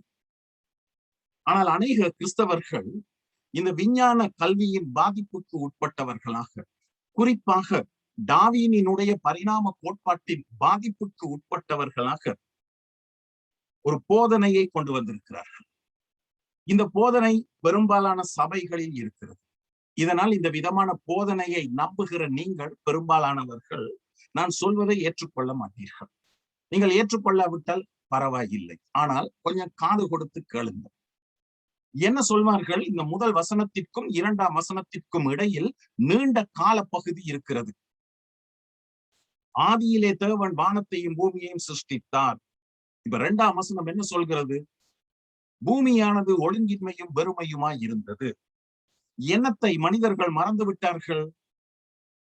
வசன பிரிவுகள் மோசேயினால் போடப்பட்டவைகள் அல்ல, அதெல்லாம் பிற்காலத்தில் போடப்பட்டவைகள். எனவே முதல் வசனத்தின் தொடர்ச்சியாக 2ஆம் வசனம் இருக்கிறது என்பது பெரும்பாலான கிறிஸ்தவர்களுக்கு தெரியாது. இது 2ஆம் வசனம். அதனால முதல் வசனத்துக்கு 2ஆம் வசனத்துக்கு இடைவெளி. எவ்வளவு கால இடைவெளி? இப்ப விஞ்ஞானம் தான், டார்வினினுடைய கருத்து தான் என்ன சொல்கிறது? உலகம் உருவாகி இன்றைய நிலையை அடைவதற்கு கோடிக்கணக்கான யுகங்கள் எடுத்தது. எனவே இங்கு கோடிக்கணக்கான யுகங்கள் இதற்குள் இருக்கிறது, காலம் இருக்கிறது. பூமி ஒழுங்கின்மையும் வெறுமையுமாகிவிட்டது என்று சொல்வார். சாத்தான் விழுந்தான், அவன் பூமியை இந்த விதமாக நாசமாக்கி விட்டான் என்று சொல்வார். ஏதோ கடவுளை விட சாத்தானுக்கு அதிக வல்லமை இருக்கின்ற விதமாக ஆண்டவர் படைக்கின்றார். பாவம் படைச்சு அவருக்கு தான் படைத்ததையே பராமரிக்க முடியாத நிலையில் சாத்தான் வந்து அனைத்தையும் நாசமாக்கி விட்டான். யாருக்கு அதிகமான வல்லமை இருக்கிறது என்று இவர்கள் சொல்கிறார்கள். சாத்தானுக்கு அதிக வல்லமை. ஆண்டவர் படைத்த பூமியை சாத்தான் ஒழுங்கின்மையாக்கி விட்டான். அதில் இருந்த எல்லாவற்றையும் அழித்து வெறுமையாக்கி விட்டான். இதெல்லாம் இந்த டார்வினினுடைய பரிணாம கோட்பாட்டின் பாதிப்புக்கு உட்பட்ட நிலையில் மனிதர்கள் இன்றைக்கும் தேவனை விட சாத்தானுக்கு வல்லமை அதிகம் என்று எண்ணுகிறார்கள்.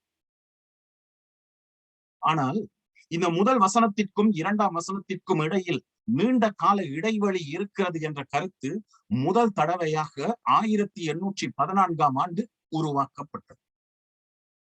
இப்ப நீங்க 1814ஆம் ஆண்டுக்கு முன்பு வாழ்ந்தவர்களாக இருந்தால் இந்த மாதிரி நினைச்சு கூட பார்த்திருக்க மாட்டீங்க. கனவுல கூட முதல் வசனத்திற்கும் 2ஆம் வசனத்திற்கும் இடையில் இடைவெளி இருக்கிறது என்று உங்களுடைய உள்ளத்தில் தோன்றியிருக்காது. அவர் ஸ்காட்லாந்து நாட்டை சேர்ந்தவர். தாமஸ் சால்மர் என்கின்ற ஒரு இறையியலாளர். அவர்தான் முதல் தடவையாக முதல் வசனத்திற்கும் 2ஆம் வசனத்திற்கும் இடையில் நீண்ட கால இடைவெளி இருக்கின்றது என்ற ஒரு கருத்தை உருவாக்கினார். ஏனால் அந்த காலத்தில் பெரும்பாலானவர்கள் டார்வினினுடைய பரிணாம கோட்பாட்டின் பாதிப்புக்கும் அந்த காலத்தில் இருந்த புவியியல் ஆராய்ச்சியாளர்களின் கருத்துகளுக்கும் முக்கியத்துவம் கொடுத்து இந்த உலகம் உருவாகி இன்றைய நிலையை அடைய நீண்ட காலம் சென்றிருக்கிறது என்கின்ற விதமான சிந்தனையோடு இருந்தார்கள். எனவே இந்த விதமான சிந்தனையோடு இருந்தவர்கள் வேதாகமத்தில் தேவன் 6 நாட்களில் எல்லாவற்றையும் சிருஷ்டித்தார் என்பதை ஏற்றுக்கொள்ள முடியாதவர்களாக இருந்தார்கள். அதனால் அவர்கள் வேதத்தை விட்டு கிறிஸ்தவத்தை விட்டுவிட்டே உலகத்தின் பக்கமாக செல்கிறவர்களாக இருந்தார்கள்.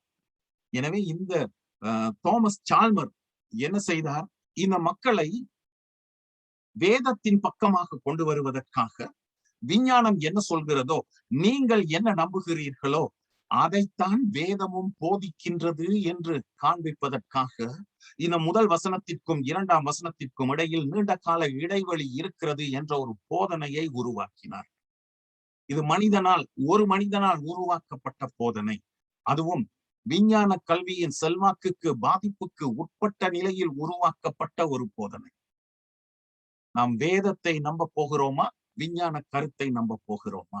இன்றைக்கு பாருங்கள், இந்த ஓரின சேர்க்கையை குறித்து மக்கள் எவ்வளவு அதிகமாக பேசுகிறார்கள், அதற்கு ஆதரவாக பேசுகிறார்கள், அதற்கு ஏற்ற விதத்தில் வேத சத்தியத்தையே மாற்ற முற்படுகின்றார்கள். உலகம் என்ன நிலையில் இருக்கிறதோ அந்த நிலைக்கு ஏற்ற விதமாக வேதத்தை மாற்றுகின்ற ஒரு நிலைமை. அதே விதமான ஒரு நிலைமைத்தான் பரிணாம கோட்பாட்டின், சார்ல்ஸ் டார்வினின் பரிணாம கோட்பாட்டின் பாதிப்புக்கு உட்பட்ட மனிதர்களுக்கு ஏற்பட்டது, கிறிஸ்தவர்களுக்கு ஏற்பட்டது. அதனால ரொம்ப கவனமாக இருக்கணும். நாம் உலக கல்வி என்ன சொல்கிறதோ, விஞ்ஞானம் என்ன சொல்கிறதோ அதற்கு ஏற்ற விதமாக வேதத்தை வியாக்கியானம் பண்ணக்கூடாது. வேதம் என்ன சொல்கிறதோ அதுதான் சரி, அதுதான் சத்தியம் என்கின்ற நிலையில் நிலைத்திருக்க வேண்டும். இப்ப 1814ஆம் ஆண்டு இந்த தாமஸ் சால்மர் உருவாக்கிய இந்த கருத்து பிறகு 1876ஆம் ஆண்டு ஜார்ஜ் பெம்பர் என்கின்ற ஒருவர் புவியின் ஆரம்ப கால யுகங்கள் என்ற ஒரு புத்தகத்தை எழுதினார். அதில் விரிவுபடுத்தப்பட்டது. பிறகு 1917ஆம் ஆண்டு ஸ்கோஃபீல்ட் ரெஃபரன்ஸ் பைபிள் அப்படின்னு ஒரு பைபிள் வந்தது, விளக்க குறிப்புகளோடு வந்த ஒரு பைபிள். அந்த பைபிளிலும் இந்த தாமஸ் சால்மர், ஜார்ஜ் பெம்பர் இவர்களினுடைய இந்த இடைவெளி கோட்பாடு, அதாவது ஆதியாகமம் 1:1க்கும் 1:2க்கும் இடையில் நீண்ட கால இடைவெளி இருக்கிறது என்ற கருத்து சேர்த்துக் கொள்ளப்பட்டது. எனவே இது வேதம் போதிக்கின்ற ஒரு சத்தியம் அல்ல. ஸ்கோஃபீல்ட் ரெஃபரன்ஸ் பைபிளில், ஸ்டடி பைபிளில் உலகத்தினுடைய ஒரு கருத்து அப்படியே வேதத்திற்குள் புகுத்தப்பட்டது. இதனால்தான் இந்த ஸ்டடி பைபிள்களை குறித்து ரொம்ப கவனமாக இருக்கணும். நிறைய ஸ்டடி பைபிள்கள் இருக்கு, தமிழ்லயும் 2 இருக்கு. இதெல்லாம் இந்த விதமான பாதிப்புக்கு உட்பட்ட பைபிள்களாக இருக்குது. இப்ப நாம எபிரேய மொழியில், மூல மொழியில் இது எப்படி எழுதப்பட்டிருக்கிறது என்பதை பார்க்கணும். இப்ப என்னத்தை மறந்து விடக்கூடாது, இத கேப் தியரின்னு சொல்லுவாங்க, ரூயின் அண்ட் ரீகன்ஸ்ட்ரக்ஷன் தியரி என்று சொல்வார்கள். இப்படி நிறைய பெயர்கள் வச்சிருக்கிறாங்க. விஞ்ஞான கருத்தை வேதத்தோடு ஒத்துப்போக வைப்பதற்காக, இல்லை என்றால் விஞ்ஞான கருத்தை வேதத்திற்குள் கொண்டு வருவதற்காக உருவாக்கப்பட்ட ஒரு தவறான போதனைத்தான் முதல் 2 வசனங்களுக்கும் இடையில் நீண்ட கால இடைவெளி இருக்கிறது என்கின்ற ஒரு கருத்து. அது மாத்திரமல்ல, இந்த தாமஸ் சால்மர் மற்றவர்கள், தாமஸ் சால்மர் என்று சொல்வதை விட இந்த இடைவெளி கோட்பாட்டை பின்பற்றிய கிறிஸ்தவர்கள் பிற்காலத்தில் ஆதியாகமம் 1:1க்கும் 1:2க்கும் இடையில் சாத்தானுடைய வீழ்ச்சி ஏற்பட்டது, அவனுடைய வீழ்ச்சியினால் பூமி பாதிக்கப்பட்டது, அந்த பாதிக்கப்பட்ட நிலைமையைத்தான் 2ஆம் வசனம் சொல்கிறது என்கின்ற போதனை நொஸ்டிசம், மெனிக்கியனிசம் என்கின்ற தவறான வேத புரட்டு உபதேசங்களில் இருந்து எடுக்கப்பட்ட ஒரு போதனை. நொஸ்டிசம் எல்லாம் பிழையான போதனை, மெனிக்கியனிசம் எல்லாம் பிழையான போதனை. எனவே தவறான போதனைகளில் இருந்து எடுக்கப்பட்ட காரியத்தை வேதத்திற்குள் புகுத்துகிறார்கள். இப்ப ஆதியாகமம் 1:1 வாசிக்கும் போது எங்கேயாவது அந்த 2 வசனத்திற்கும் இடையில் இடைவெளி இருக்கிறது என்கிற எண்ணம் எவருக்குமே ஏற்படாது. வசன பிரிவு பிற்காலத்தில் வந்தது. முதல் வசனத்திலிருந்து 5ஆம் வசனம் வரைக்கும் தனியான ஒரு பெரா, தனியான ஒரு பந்தி. அதனால இங்க இடைவெளிக்கே இடமில்லை. எனவே தேவன் வானங்களையும் பூமியையும் சிருஷ்டித்த போது பூமி எப்படி இருந்தது என்பதைத்தான் 2ஆம் வசனம் அறிய தருகிறது. சிருஷ்டிக்க தொடங்கிய போது இருந்த நிலை அல்ல. முதல் நாளில் இப்போது பூமியில் உள்ள ஒழுங்கும் உயிரினங்களும் தாவரங்களும் இல்லாத நிலையில் பூமி வெறுமையாய் இருந்தது. அது மட்டுமல்ல, பூமி முழுமையாக தண்ணீருக்குள் இருந்தது. இப்ப நான் சொல்ற கருத்தை ஏற்றுக்கொள்வதற்கு உங்களில் பலருக்கு கடினமாக இருக்கும். ஏனென்றால் இந்த விதமாகத்தான் பாரம்பரியமாக நாம் போதிக்கப்பட்டிருக்கிறோம். இந்த பாரம்பரிய போதனைகளில் இருந்து நாம வெளியில வரணும். வெளியில வந்து வேதம் என்ன சொல்கிறது என்பதை பார்க்க வேண்டும். சில நேரங்களில் நம்முடைய சபையில் இந்த விதமான போதனை இருக்கலாம். ஆனால் நீங்கள் என்னத்தை மறந்துவிடக் கூடாது, இது வேதம் போதிக்கின்ற சத்தியம் அல்ல. தாமஸ் சால்மர் என்பவர் உருவாக்கிய ஒரு போதனை, ஸ்கோஃபீல்ட் ரெஃபரன்ஸ் பைபிள் மூலமாக பிரபலமாக்கப்பட்ட ஒரு போதனை. எனவே இந்த போதனையை நாம் ஏற்றுக்கொள்ள வேண்டிய அவசியம் இல்லை. ஆதியாகமத்தை வாசிக்கும் போது, முதல் 2-3 வசனங்களை வாசிக்கும் போது இடைவெளி இருக்கிறது என்பதற்கு எந்த விதமான ஆதாரங்களும் இல்லை. இப்ப நீங்க ஸ்கோஃபீல்ட் பைபிளை வாசிக்கும் போது ஒரு மாற்றம் செய்திருப்பார்கள். இதுவும் நிறைய பேருக்கு தெரியாது. 2ஆம் வசனம் எப்படி இருக்குது? பூமியானது ஒழுங்கின்மையும் வெறுமையுமாய் இருந்தது என்று சொல்லப்பட்டிருக்கிறது. இருந்தது பாஸ்ட் டென்ஸ்ல இருக்கு. அதாவது முதல் நாளில் ஆண்டவர் வானத்தையும் பூமியையும் சிருஷ்டித்த போது பூமி எப்படி இருந்தது என்று 2ஆம் வசனம் சொல்கிறது. 2 வசனத்திற்கும் இடையில் இடைவெளி இருக்கிறது என்பதை காண்பிப்பதற்காக இந்த ஸ்கோஃபீல்ட் பைபிளில் என்ன செய்தார்கள்? இருந்தது என்ற சொல்லை ஆகியது என்று மாற்றினார்கள். became என்று மாற்றினார்கள். The earth was என்பதை the earth became என்று மாற்றினார்கள். பாருங்க, பிழையான உபதேசத்தை வேதத்திற்குள் புகுத்துவதற்காக வேதத்தையே மாற்றுகிறார். இப்ப இலக்கண ரீதியாக எபிரேய மொழியில் இருந்தது என்பதை எவ்விதத்திலும் ஆகியது என்று மாற்ற முடியாது.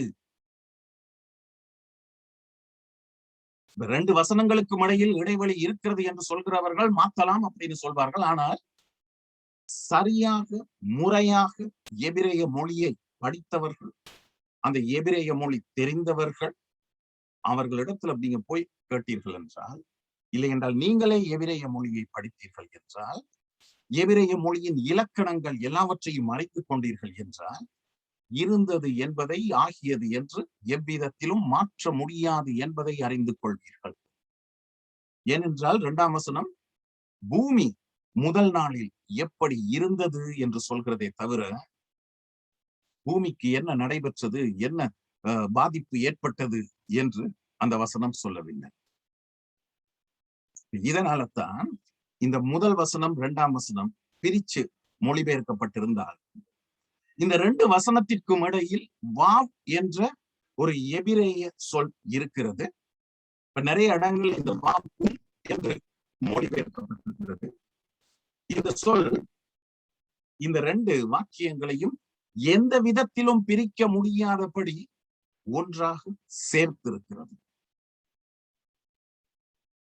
அதனால உண்மையிலேயே இதை 2 வாக்கியங்களாக மொழிபெயர்க்கிறதே தப்பு. பாருங்க, திருவிவிலியத்தில் சரியாக மொழிபெயர்த்திருக்கிறார்கள். தொடக்கத்தில் கடவுள் விண்ணுலகையும் மண்ணுலகையும் படைத்த பொழுது மண்ணுலகு உருவற்று வெறுமையாக இருந்தது. 2 வசனமும் தனியொரு வசனமாக இருக்கு. ஆங்கிலத்துல NRSV அந்த மொழிபெயர்ப்புல, in the beginning when God created the heavens and the earth was a formless void என்று மொழிபெயர்த்திருக்கிறார்கள். NIV மொழிபெயர்ப்பில் 1ஆம் வசனத்துக்கு ஒரு முத்துப்புள்ளிய வச்சாலும் 2ஆம் வசனத்தை and தொடங்குகிறார்கள். இப்ப பைபிள்ல எல்லாம் நிறைய வசனங்கள் and ஆரம்பமாகும். காரணம் என்னன்னா, 2 வசனத்தை மொழிபெயர்க்கும், ஒரு வசனத்தை ஒரு வாக்கியத்தை மொழிபெயர்க்கும் போது அதை உடைச்சி 2 வாக்கியங்களாக போடுகிறார்கள். அந்த மாதிரி போடும்போது முதல் வாக்கியத்திற்கும் இதற்கும் தொடர்பு இருக்கிறது என்பதை காண்பிப்பதற்காக and என்ற ஒரு சொல்லை சேர்க்கிறார்கள். ஆனா ஆங்கில இலக்கணத்தின்படி எந்த ஒரு வாக்கியத்தையும் and ஆரம்பிக்க கூடாது. நீங்க இங்கிலீஷ் கிராமர் கிளாஸ் படிச்சீங்கன்னா and ஆரம்பிச்சீங்கன்னா அது தப்பு. ஆனா இவர்கள் அண்ட் என்பதை போடுவதற்கு காரணம் என்னவென்று சொன்னால், முதல் வசனத்தோடு அதற்கு ஒரு தொடர்பு இருக்கிறது. வாவ் என்ற எபிரேய சொல் 2 வாக்கியங்களை ஒன்றாக இணைக்கின்ற சொல் அங்கு இருக்கிறது. அதனால அண்ட் போட்டிருக்கிறார்கள். இந்த திருவிவிலியம் மிக மிக சிறப்பாக இருக்கு. தொடக்கத்தில் கடவுள் விண்ணுலகையும் மண்ணுலகையும் படைத்த பொழுது மண்ணுலகு உருவற்று வெறுமையாக இருந்தது. ஆண்டவர் வானத்தையும் பூமியையும் படைத்த போது பூமி எப்படி இருந்தது என்பதை 2ஆம் வசனம் நமக்கு காண்பிக்கின்றது. அப்ப இந்த 6 நாட்களாக பூமியில் ஆண்டவர் எவற்றையெல்லாம் உருவாக்க போகிறாரோ அவை எல்லாவற்றையும் உருவாக்குவதற்கு தேவையான மூலப்பொருளை தேவன் முதல் நாளில் சிருஷ்டித்திருக்கிறார். இதனால தான் முதல் நாளில் பூமி எதுவும் உருவாக்கப்படாத நிலையில் எதுவும் இல்லாமல் இருந்தது என்பதை ஒழுங்கின்மை, வெறுமை இந்த 2 சொற்களும் நமக்கு சுட்டிக்காட்டு. எனவே 2ஆம் வசனம் முதல் நாளில் பூமி எப்படி இருந்தது என்பதை நமக்கு சொல்கிறதே தவிர, இந்த 2 வசனத்துக்கு இடையில் சாத்தான் விழுந்து பூமி அதனால் அழிந்து போய் பூமிக்கு ஏற்பட்ட பாதிப்பை இந்த வசனம் சொல்லவில்லை. உண்மையிலேயே ஆண்டவர் சிருஷ்டித்த பூமியை சாத்தான் இந்த விதமாக அழித்திருந்தால் தேவனை விட சாத்தானுக்கு தான் வல்லமை அதிகம். எனவே இடைவெளி கோட்பாட்டாளர்கள், அதாவது இந்த 2 வசனங்களுக்கும் இடையில் இடைவெளி இருக்கு என்று பாரம்பரியமாக போதிக்கப்பட்டு அதுதான் உண்மை என்று நினைப்பவர்கள் தேவனை விட சாத்தானுக்கு வல்லமை அதிகம் என்று சொல்கிறவர்களாக இருக்கின்றார்கள். அந்த விதமாக அவர்கள் நினைக்காவிட்டாலும் அவர்களுடைய போதனை அந்த விதமான ஒரு விஷயத்தை காண்பிக்கின்றது. ஆனால் நீங்கள் எதை அறிந்திருக்க வேண்டும் என்றால், இது 19ஆம் நூற்றாண்டில் உருவாக்கப்பட்ட ஒரு போதனை. அதற்காக பைபிளையே மாற்றிவிட்டார்கள். ஏசாயா 45:18 சிலர் சுட்டி காட்டுவார்கள். இடைவெளி இருக்கிறது என்று, என்றால் பூமியை வெறுமையாக இருப்பதற்காக ஆண்டவர் சிருஷ்டிக்கவில்லை என்று. அதாவது ஏசாயா 45ஆம் அதிகாரத்தில் பூமியை சிருஷ்டித்ததில் தேவனுக்கு இருந்த நோக்கம் என்ன என்பது சொல்லப்படுகிறது. அதாவது பூமியை சிருஷ்டித்து விட்டு அதை அப்படியே வெறுமையாக இருப்பதற்காக சிருஷ்டிக்கவில்லை, அதை மனித குடியிருப்புக்காக அவர் சிருஷ்டித்தார். ஆனாலும் எதை மறந்துவிடக் கூடாது, ஆண்டவருடைய சிருஷ்டிப்பு செயல் 6 நாட்களாக செய்யப்பட்ட ஒரு காரியம். அப்ப நம்ம முதல் நாளில் ஆரம்ப நிலையை மட்டும் வைத்துவிட்டு ஒரு முடிவுக்கு வரக்கூடாது. 6 நாட்களாக தேவன் எடுத்து என்ன செய்கிறார்? முதல் நாளில் வெறுமையாக சிருஷ்டிக்கப்பட்ட பூமியை மற்ற நாட்களில் நிரப்புகிறார், ஒரு ஒழுங்கு கொடுக்கின்றார்.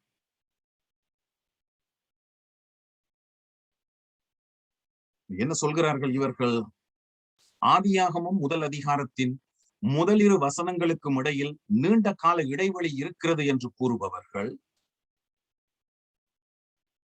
தேவன் ஆரம்பத்தில் பூரணமான பரலோகத்தையும் பூமியையும் சிருஷ்டித்திருந்தார் என்றும், அக்காலத்தில் சாத்தான் ஏதேன் என்னும் தோட்டத்தில் இருந்து ஆதாமுக்கு முற்பட்ட கால மக்களை ஆண்டு வந்தான் என்றும், அவன் தேவனைப் போல ஆக வேண்டும் என்று எண்ணி அவருக்கு எதிராக கலகம் செய்தான் என்றும், இதனால் தேவ தண்டனை ஜலப்பிரளயமாக பூமியில் ஏற்பட்டு பூமியின் தாவரங்கள் உயிரினங்கள் அனைத்தையும் அழித்து விட்டன என்றும், இத்தகைய நிலையில் உள்ள பூமியை பற்றியே ஆதியாகமம் 1:2 கூறுகிறது என்றும் விளக்குகின்றனர். இப்படியெல்லாம் கதை சொல்லிக் கொண்டிருக்கிறார்கள். ஆனால் இந்த கதைகளுக்கெல்லாம் வேதாகமத்தில் எந்த விதமான ஆதாரங்களும் இல்லை. இதெல்லாம் பிற்காலத்தில் உருவாக்கப்பட்ட கருத்துக்களாக, கதைகளாக இருக்கிறதே தவிர ஆதியாகமம் இந்த விதமாக சொல்லவில்லை. இப்ப யூதா 6ஆம் வசனத்திலும் 2 பேதுரு 2ஆம் அதிகாரம் 4ஆம் வசனத்திலும் பிசாசினதும் அவனை சேர்ந்த தூதர்களினதும் வீழ்ச்சியை பற்றி நாம் வாசிக்கின்றோம். அதாவது சாத்தான் விழுந்தான், அவனோடு சேர்ந்து பிசாசுகள் விழுந்தார்கள், தேவ தூதர்களாக இருந்த பிசாசுகள் விழுந்தார்கள் என்று வேதத்தில் நாம் வாசித்தார்கள். இந்த காரியம் எப்போது நடந்தது, எப்படி நடந்தது என்று வேதாகமம் சொல்லவில்லை. எனவே வேதாகமம் சொல்லாத ஒரு காரியத்தை அது எப்படி நடந்தது என்று பொய்யான பிழையான வேத புரட்டு உபதேசங்களில் இருந்து கருத்துக்களை எடுத்து அதை ஆதியாகமம் 1:1க்கும் 1:2க்கும் இடையில் திணிப்பது தவறானது. சாத்தானுக்கு ஏதேன் என்ற இடத்துல ஆதாமுக்கு முற்பட்ட கால மக்கள் இருந்தார்கள் என்றெல்லாம் சொல்லும் போது அது மிக மிக தவறான கருத்தை கொண்டு வருகிறது. ஏனென்றால் வேத சத்தியத்தின்படி ஆதாம் தான் முதல் மனிதன். அவனுக்கு முன்பு உயிரினங்கள், அதாவது மனிதர்கள் இருக்கிறது. எனவே இந்த விதமான புராண கதைகளை எல்லாம் வேதத்திற்குள் கொண்டு வரக்கூடாது. அது மட்டுமல்ல, சாத்தானுடைய வீழ்ச்சியினால் பூமி பாதிக்கப்பட்டது என்பதற்கும் வேதத்தில் எந்த ஆதாரமும் இல்லை. பூமிக்கு ஏற்பட்ட பாதிப்பை குறித்து ஆதியாகமம் 3ஆம் அதிகாரத்தில் நாம் வாசிக்கின்றோம். ஆண்டவர் என்ன சொல்கிறார்? பூமி உன் நிமித்தம் சபிக்கப்பட்டிருக்கும். மனிதனினுடைய வீழ்ச்சியினால் தான் பூமி பாதிக்கப்பட்டதை தவிர சாத்தானினுடைய வீழ்ச்சியினால் அல்ல. சில கிறிஸ்தவர்கள் இந்த வெளிப்படுத்தல் புத்தகம் 12ஆம் அதிகாரத்தில் 2 முதல் 7 வரையிலான வசனங்களை ஆதாரமாக வைத்து சாத்தானினுடைய வீழ்ச்சி நடைபெற்றதை குறித்து போதிப்பார்கள். ஆனால் வெளிப்படுத்தல் புத்தகம் உலகில் இருந்து சபை எடுத்துக் கொள்ளப்பட்டதற்கு பிறகு நடக்கின்ற காரியங்கள்.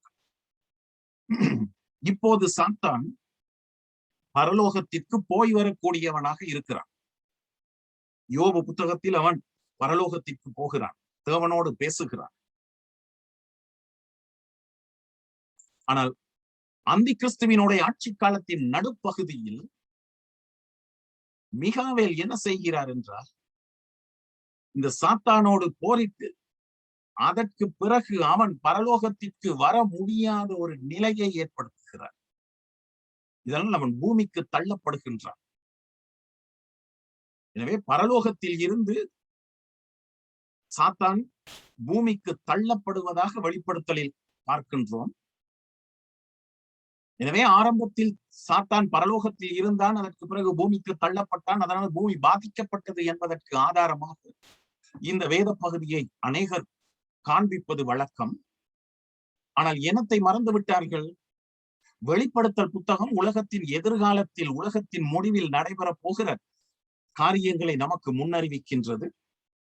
இந்த வெளிப்படுத்தல் புத்தகத்தை நாம் ஏற்கனவே விரிவாக முழுமையாக படித்து முடித்திருக்கிறோம் இந்த திங்கட்கிழமைகளில். திங்கட்கிழமை இந்த வெளிப்படுத்தல் புத்தகத்தில் கலந்து கொள்ள முடியாதவர்கள், கலந்து கொள்ளாதவர்களுக்காக வியாழக்கிழமைகளில் மறுபடியுமாக வெளிப்படுத்தலை ஆரம்பித்திருக்கிறோம்.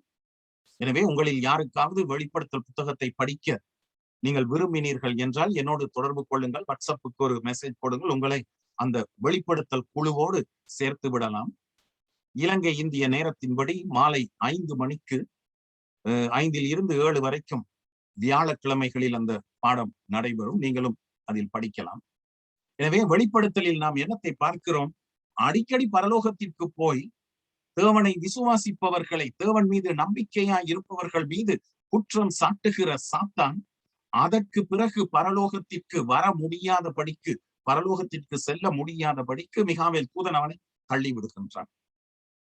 எனவே வெளிப்படுத்தல் புத்தகத்தில் சாத்தான் பூமிக்கு தள்ளப்பட்டான் என்ற வார்த்தை கிரேக்க மொழியில் எப்படி இருக்கிறது என்றால், அவன் இனிமேல் பரலோகத்திற்கு வர முடியாதபடிக்கு தள்ளப்பட்டு போனான். அதனால் பரலோகத்தில் மிகுந்த சந்தோஷம் ஏற்படுகிறது. அந்த வசனங்களை முழுமையாக வாசித்து பார்க்க வேண்டும். நம்முடைய சகோதரர் மேல் இரவும் பகலும் குற்றம் சாட்டும்படி அவர்கள் மீது குற்றம் சாட்டிக் கொண்டிருந்தவன் பூமியில் தள்ளப்பட்டான் என்று சொல்லப்பட்டிருக்கிறது. இது சாத்தானுடைய ஆரம்ப வீழ்ச்சியல். சாத்தான் ஆரம்பத்திலே போய் விழுவதற்கு முன்பே விசுவாசிகளை குறித்து தேவனிடத்தில் குற்றம் சாட்டிக் கொண்டிருக்கிறது.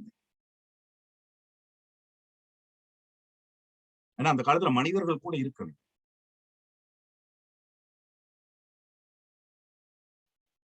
வெளிப்படுத்தல் புத்தகம் உலகில் இருந்து சபை எடுத்துக் கொள்ளப்பட்டதற்கு பிறகு நடக்கின்ற காரியங்களை நமக்கு சொல்கிறது. பரலோகத்திற்கு போய் வருகிற சாத்தான் அதற்கு பிறகு பரலோகத்திற்கு போக முடியாதபடி தள்ளப்படுகிறான். அவனுக்கு இன்னும் கொஞ்சம் காலம் தான் இருக்குது, அதாவது 3.5 வருஷம். அதனால அவனுக்கு ரொம்ப கோபம் வந்து பூமியில் உள்ளவர்களை தாக்குவதற்காக போகிறான். எனவே வெளிப்படுத்தல் 12ஆம் அதிகாரத்தை வாசித்தீர்கள் என்றால், பூமிக்கு தள்ளப்படுகிற சாத்தானால் பூமியில் ஏற்பட்ட பாதிப்பு அங்கு வாழ்கின்ற மக்களுக்கு ஏற்பட்ட பாதிப்பை தவிர பூமிக்கு மண்ணுக்கு ஏற்பட்ட பாதிப்பு அல்ல. இந்த இடைவெளி கோட்பாட்டாளர்கள் சொல்கிற விதமாக ஆண்டவரால் சிருஷ்டிக்கப்பட்ட பூமி சாத்தானால் பாதிக்கப்பட்டது என்று வெளிப்படுத்தல் 12ஆம் அதிகாரத்தில் நாம் பார்ப்பது. பரலோகத்திற்கு அதற்கு பிறகு போக முடியாதபடிக்கு அவன் பூமிக்கு தள்ளப்படுகிறான். அதனால் அவனுக்கு வந்த கோபத்தில் பூமியில் குடியிருக்கிறவர்களை தாக்க அவன் செல்கிறானே தவிர பூமியை அவன் தாக்கவில்லை. அதனால இந்த அதிகாரத்தை வைத்து சாத்தானினுடைய வீழ்ச்சியாக அதை நாம் வியாக்கியானம் பண்ண முடியாது. இப்ப 2ஆம் வசனத்தில் ஆழத்தின் மேல் இருள் இருந்தது என்று அடுத்த வாக்கியம் சொல்கிறது. பூமியானது ஒழுங்கின்மையும் வெறுமையுமாய் இருந்தது, ஆழத்தின் மேல் இருள் இருந்தது. அப்ப இந்த இருளும் ஆண்டவரால் சிருஷ்டிக்கப்பட்டது. ஏசாயா 45ஆம் அதிகாரம் 7ஆம் வசனத்தை வாசித்தால் இருளையும் அவர்தான் படைத்திருக்கிறார். அநேகர் இந்த இருள் என்பதை பாவம் என்று வியாக்கியானம் பண்ணுவார்கள். இப்ப வேதத்தில் சில இடங்களில் இருட்டு, இருள் பாவத்திற்கான அடையாளமாக இருக்கிறது என்பதற்காக வேதத்தில் இருள் என்ற சொல் எங்கெல்லாம் வருகிறதோ அங்கெல்லாம் பாவம் என்று நினைக்க கூடாது. அப்ப சாத்தானினுடைய வீழ்ச்சியினால் பூமி பாதிக்கப்பட்டது, பூமியில் பாவம் இருந்தது என்று இங்கு வேதம் சொல்லவில்லை ஆதியாகமத்தில். ஏனென்றால் 5ஆம் வசனத்தை பார்த்தால் ஆண்டவர் இருளை பாவம் என்று சொல்லவில்லை, இருளுக்கு இரவு என்று பெயரிடுகின்றார். 5ஆம் வசனத்தை பாருங்கள், இருளுக்கு இரவு என்று பெயரிடுகின்றார். அது மாத்திரமல்ல, இரவையும் தேவன் நல்லது என்றுதான் காண்கின்றார். ஆண்டவர் படைத்த பூமி முழுமையாக முதலாவது நாள் தண்ணீருக்குள் இருந்ததினால், இதனால்தான் அடுத்த நாள் ஆண்டவர் என்ன செய்கிறார்? அடுத்த நாள்ல 3ஆவது நாள் வெட்டாந்தரையை உருவாக்குகிறார்.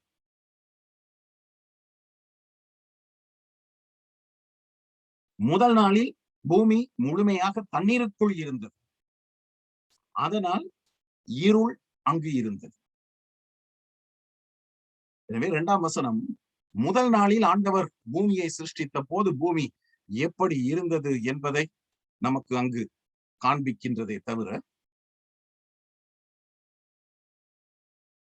இந்த பாவத்தினால் பூமி பாதிக்கப்பட்டது என்கின்ற விஷயத்தை அது அங்கு நமக்கு சொல்லவில்லை.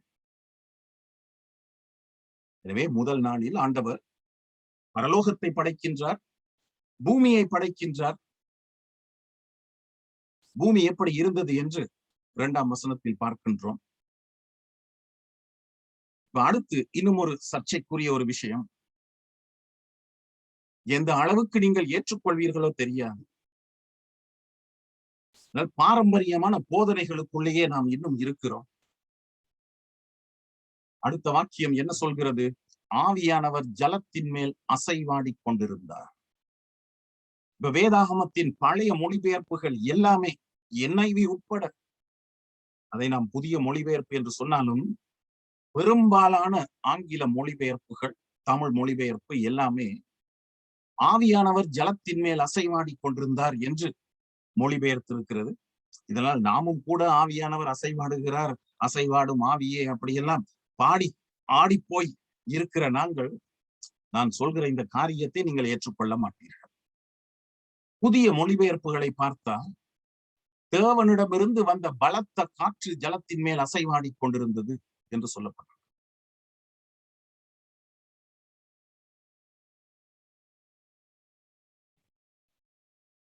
இப்ப இந்த இடத்துல ருவா என்ற ஒரு எபிரேய சொல் இருக்கிறது.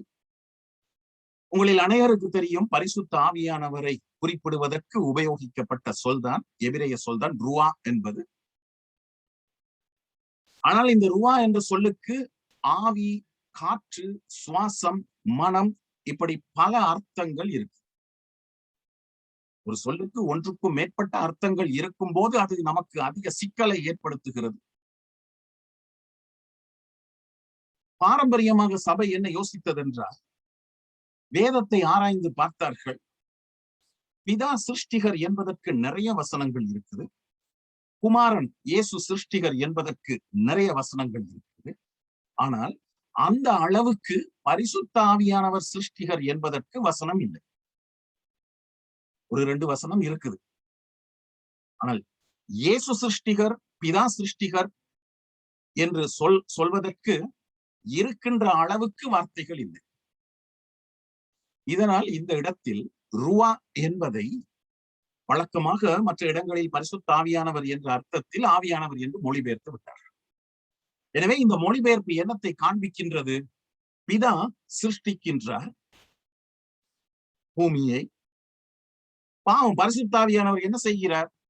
பிதா சிருஷ்டித்த பூமியின் மீது அவர் அசைவாடி கொண்டிருக்கிறார். இப்படி ஆவியானவரை இப்ப நீங்க நினைப்பீங்க நான் ஆவியானவருக்கு முக்கியத்துவம் கொடுக்கலாம் இந்த வசனத்துல. ஆனால் இந்த வசனத்தை ஆவியானவர் என்று மொழிபெயர்க்கும் போது ஆவியானவரை அவமதிக்கின்ற விதமாக இருக்கு. ஆவியானவரை சிருஷ்டிகராக பார்க்க முடியாமல் இருக்கிறது. ஆனால் ஆவியானவரை சிருஷ்டிகர் என்று காண்பிப்பதற்காகத்தான் ருவா என்ற சொல்லை இந்த இடத்தில் தேவ ஆவியானவர் என்று மொழிபெயர்த்தார்கள். ஆனால் நீங்கள் மறந்துவிடக் கூடாது, சிருஷ்டிப்பு செயல் திரியேக தெய்வத்தினுடைய செயல். நமது சாயலாக நமது ரூபத்தின்படி மனுஷனை உண்டாக்குவோமாக என்று தேவன் திரியேக தேவன் சொல்கின்றார். பிதா குமாரன் பரிசுத்த ஆவி என்ற திரியேக தேவன் தான் வெளிச்சம் உண்டாக கடவுது என்று சொல்கின்றார். எனவே திரியேக தேவன், அதாவது பிதா குமாரன் பரிசுத்த ஆவி என்கின்ற திரியேக தேவன் சிருஷ்டிகராக இருக்கிறாரே தவிர எல்லாவற்றையும் சிருஷ்டித்த சிருஷ்டி கர்த்தாவாக பரிசுத்த ஆவியானவர் இருக்கிறாரே தவிர பிதா சிருஷ்டித்த பூமியின் மீது ஆவியானவர் சும்மா அசைவாடுகிறவராக இல்லை.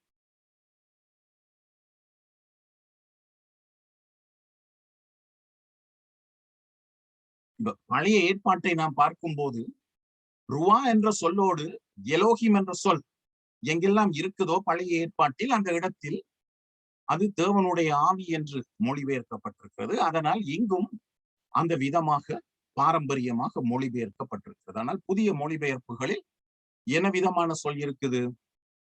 தேவனால் அனுப்பப்பட்ட, தேவன் பன்மையில் எலோஹிம், எலோஹிமினால் அனுப்பப்பட்ட காற்று, இல்லைனால் எலோஹிமினால் அனுப்பப்பட்ட ருவா. எலோஹிம் என்ற சொல்லில் பிதா குமாரன் பரிசுத்தாவி மூவரும் இருக்கிறார். எனவே தேவனால் அனுப்பப்பட்ட ருவா பரிசுத்த ஆவியானவரை குறிப்பதாக அல்ல, காற்றை குறிப்பதாக இருக்கிறது. தேவன் காற்றை படைக்கின்றார். ஆனால் மொழிபெயர்ப்பாளர்கள் அதை ஆவியாக்கி விட்டார்கள். காரணம், ஆவி என்பதற்கும் காற்று என்பதற்கும் எபிரேய மொழியில் ஒரே சொல் தான் இருக்கிறது. அதனால இந்த இடத்துல ருவா என்ற சொல் காற்றை குறிக்குதா பரிசுத்த ஆவியானவரை குறிக்குதா என்று நாம தான் தீர்மானிக்கணும். அந்த விதமாக தீர்மானிக்கும் போது எலோஹிம் என்ற சொல் பன்மையில் இருக்கிறது. அந்த சொல்லில் பிதா குமாரன் பரிசுத்தாவி என்கின்ற மூவரும் இருக்கின்றார்கள். எனவே மூவரும் சேர்ந்துதான் வானத்தையும் பூமியையும் சிருஷ்டிக்கின்றார்கள். மூவராலும் சிருஷ்டிக்கப்பட்ட இந்த பூமியின் மீது இந்த மூவராலும் அனுப்பப்பட்ட காற்று அசைவாடி காற்று வீசிக்கொண்டிருந்தது. இல்லைனால் காற்று அசைவாடி கொண்டிருந்தது. எனவே ஆதியாகமம் 1:1 எலோஹிம் எனும் சொல் பன்மையில் இருப்பதினால் பரிசுத்த ஆவியானவர் 2ஆம் வசனத்தில் பூமியின் மீது அசைவாடுகிறவராக அல்ல, 1ஆம் வசனத்திலேயே பூமியை சிருஷ்டித்த தேவனாக இருக்கிறார். சும்மா பூமியின் மீது ஆவியானவர் அசைவாடுகிறார்னு அவரை அவமதிக்கிறீங்க.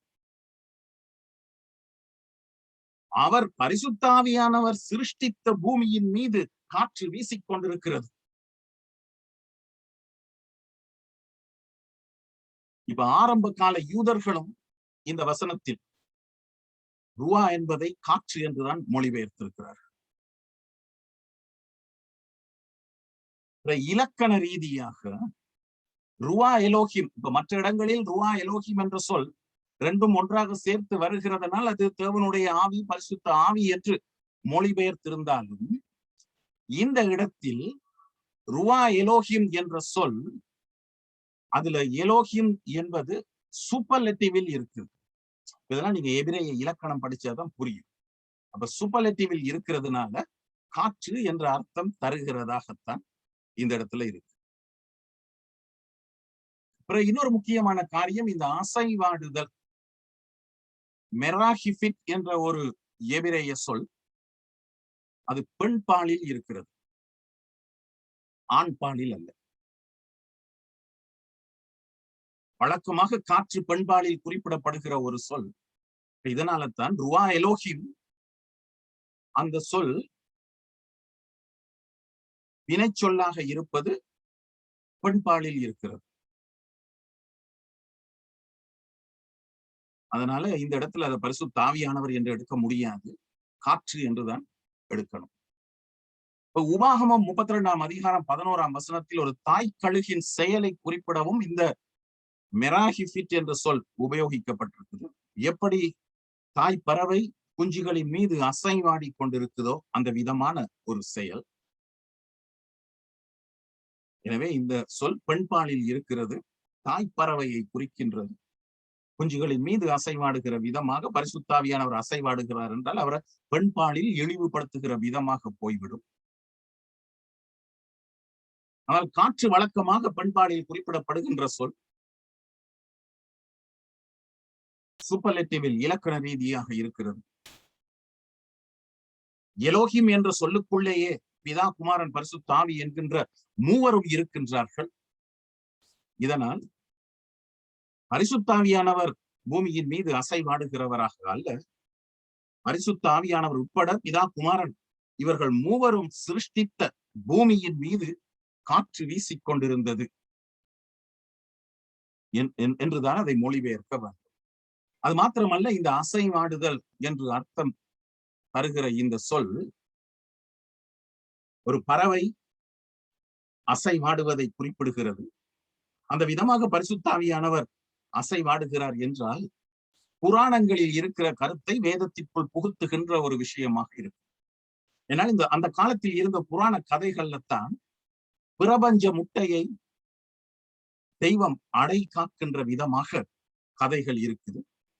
எனவே தெய்வம் முட்டையை அடை காத்து குஞ்சு பொறிக்கின்ற நேரத்தில் இந்த உலகமெல்லாம் வருகிற விதமாக இந்த சொல்லை அவர்கள் புராணங்களில் உபயோகித்திருக்கிறார்கள். அதனால அந்த விதமான அர்த்தத்தை வேதத்திற்குள் பாரம்பரியமாக கொண்டு வந்து விட்டார்கள். ஏன்னா இன்னைக்கு நிறைய பேர் இதை புராணம் என்றுதானே அவர்கள் சொல்கிறார்கள். ஆதியாகமம் 1:1 தேவனை குறிப்பிடுவதற்கு உபயோகிக்கப்பட்டுள்ள எலோஹிம் என்னும் சொல் பன்மையில் இருப்பதினால் 2ஆம் வசனத்தில் ருவா என்பதை பரிசுத்த ஆவியானவர் என்று மொழிபெயர்க்க வேண்டிய அவசியம் இல்லை. ஏனெனில் பிதாவையும் குமாரனையும் போலவே பரிசுத்த ஆவியானவரும் சிருஷ்டிகர் என்பதை ஆதியாகமம் 1:1 அறிய தருகிறது. காற்று உயிரினங்கள் வாழ்வதற்கு அவசியமானது. தேவன் முதல் நாளில் காற்றை படைக்கின்றார்.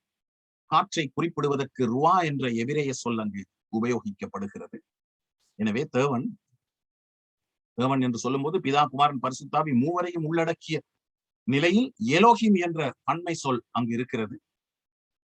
எனவே தேவனால், பிதா, குமாரன், பரிசுத்த ஆவியினால் சிருஷ்டிக்கப்பட்ட பூமியின் மீது காற்று வீசிக்கொண்டிருந்தது. இதான் அந்த வசனத்தினுடைய அர்த்தம்.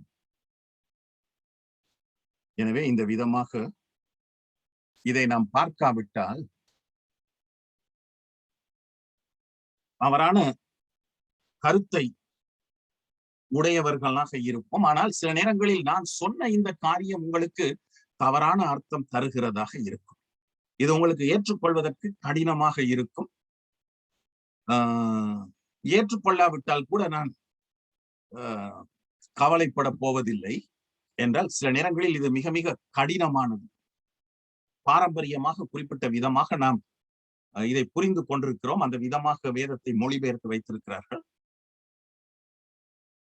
ஆனால் நான் சொன்ன காரியங்களை நீங்கள் கவனித்து ஆராய்ந்து யோசித்து பார்த்தீர்கள் என்றால் நான் சொல்கிற காரியம் உங்களுக்கு புரியும். வெளிச்சம் உண்டாக கடவது என்று சொன்னது பிதா மட்டுமல்ல, பிதா, குமாரன், பரிசுத்தாவி மூவருமாக சேர்ந்து எல்லாவற்றையும் படைக்கின்றார். எனவே இந்த மொழிபெயர்ப்பு, புதிய மொழிபெயர்ப்புகள் தேவனை இழிவுபடுத்துகின்ற விதமாக கொண்டு வரப்பட்டதல்ல. ருவா என்ற சொல்லை எப்படி மொழிபெயர்க்க வேண்டும் என்பதை நாம் அறிந்திருக்க வேண்டும்.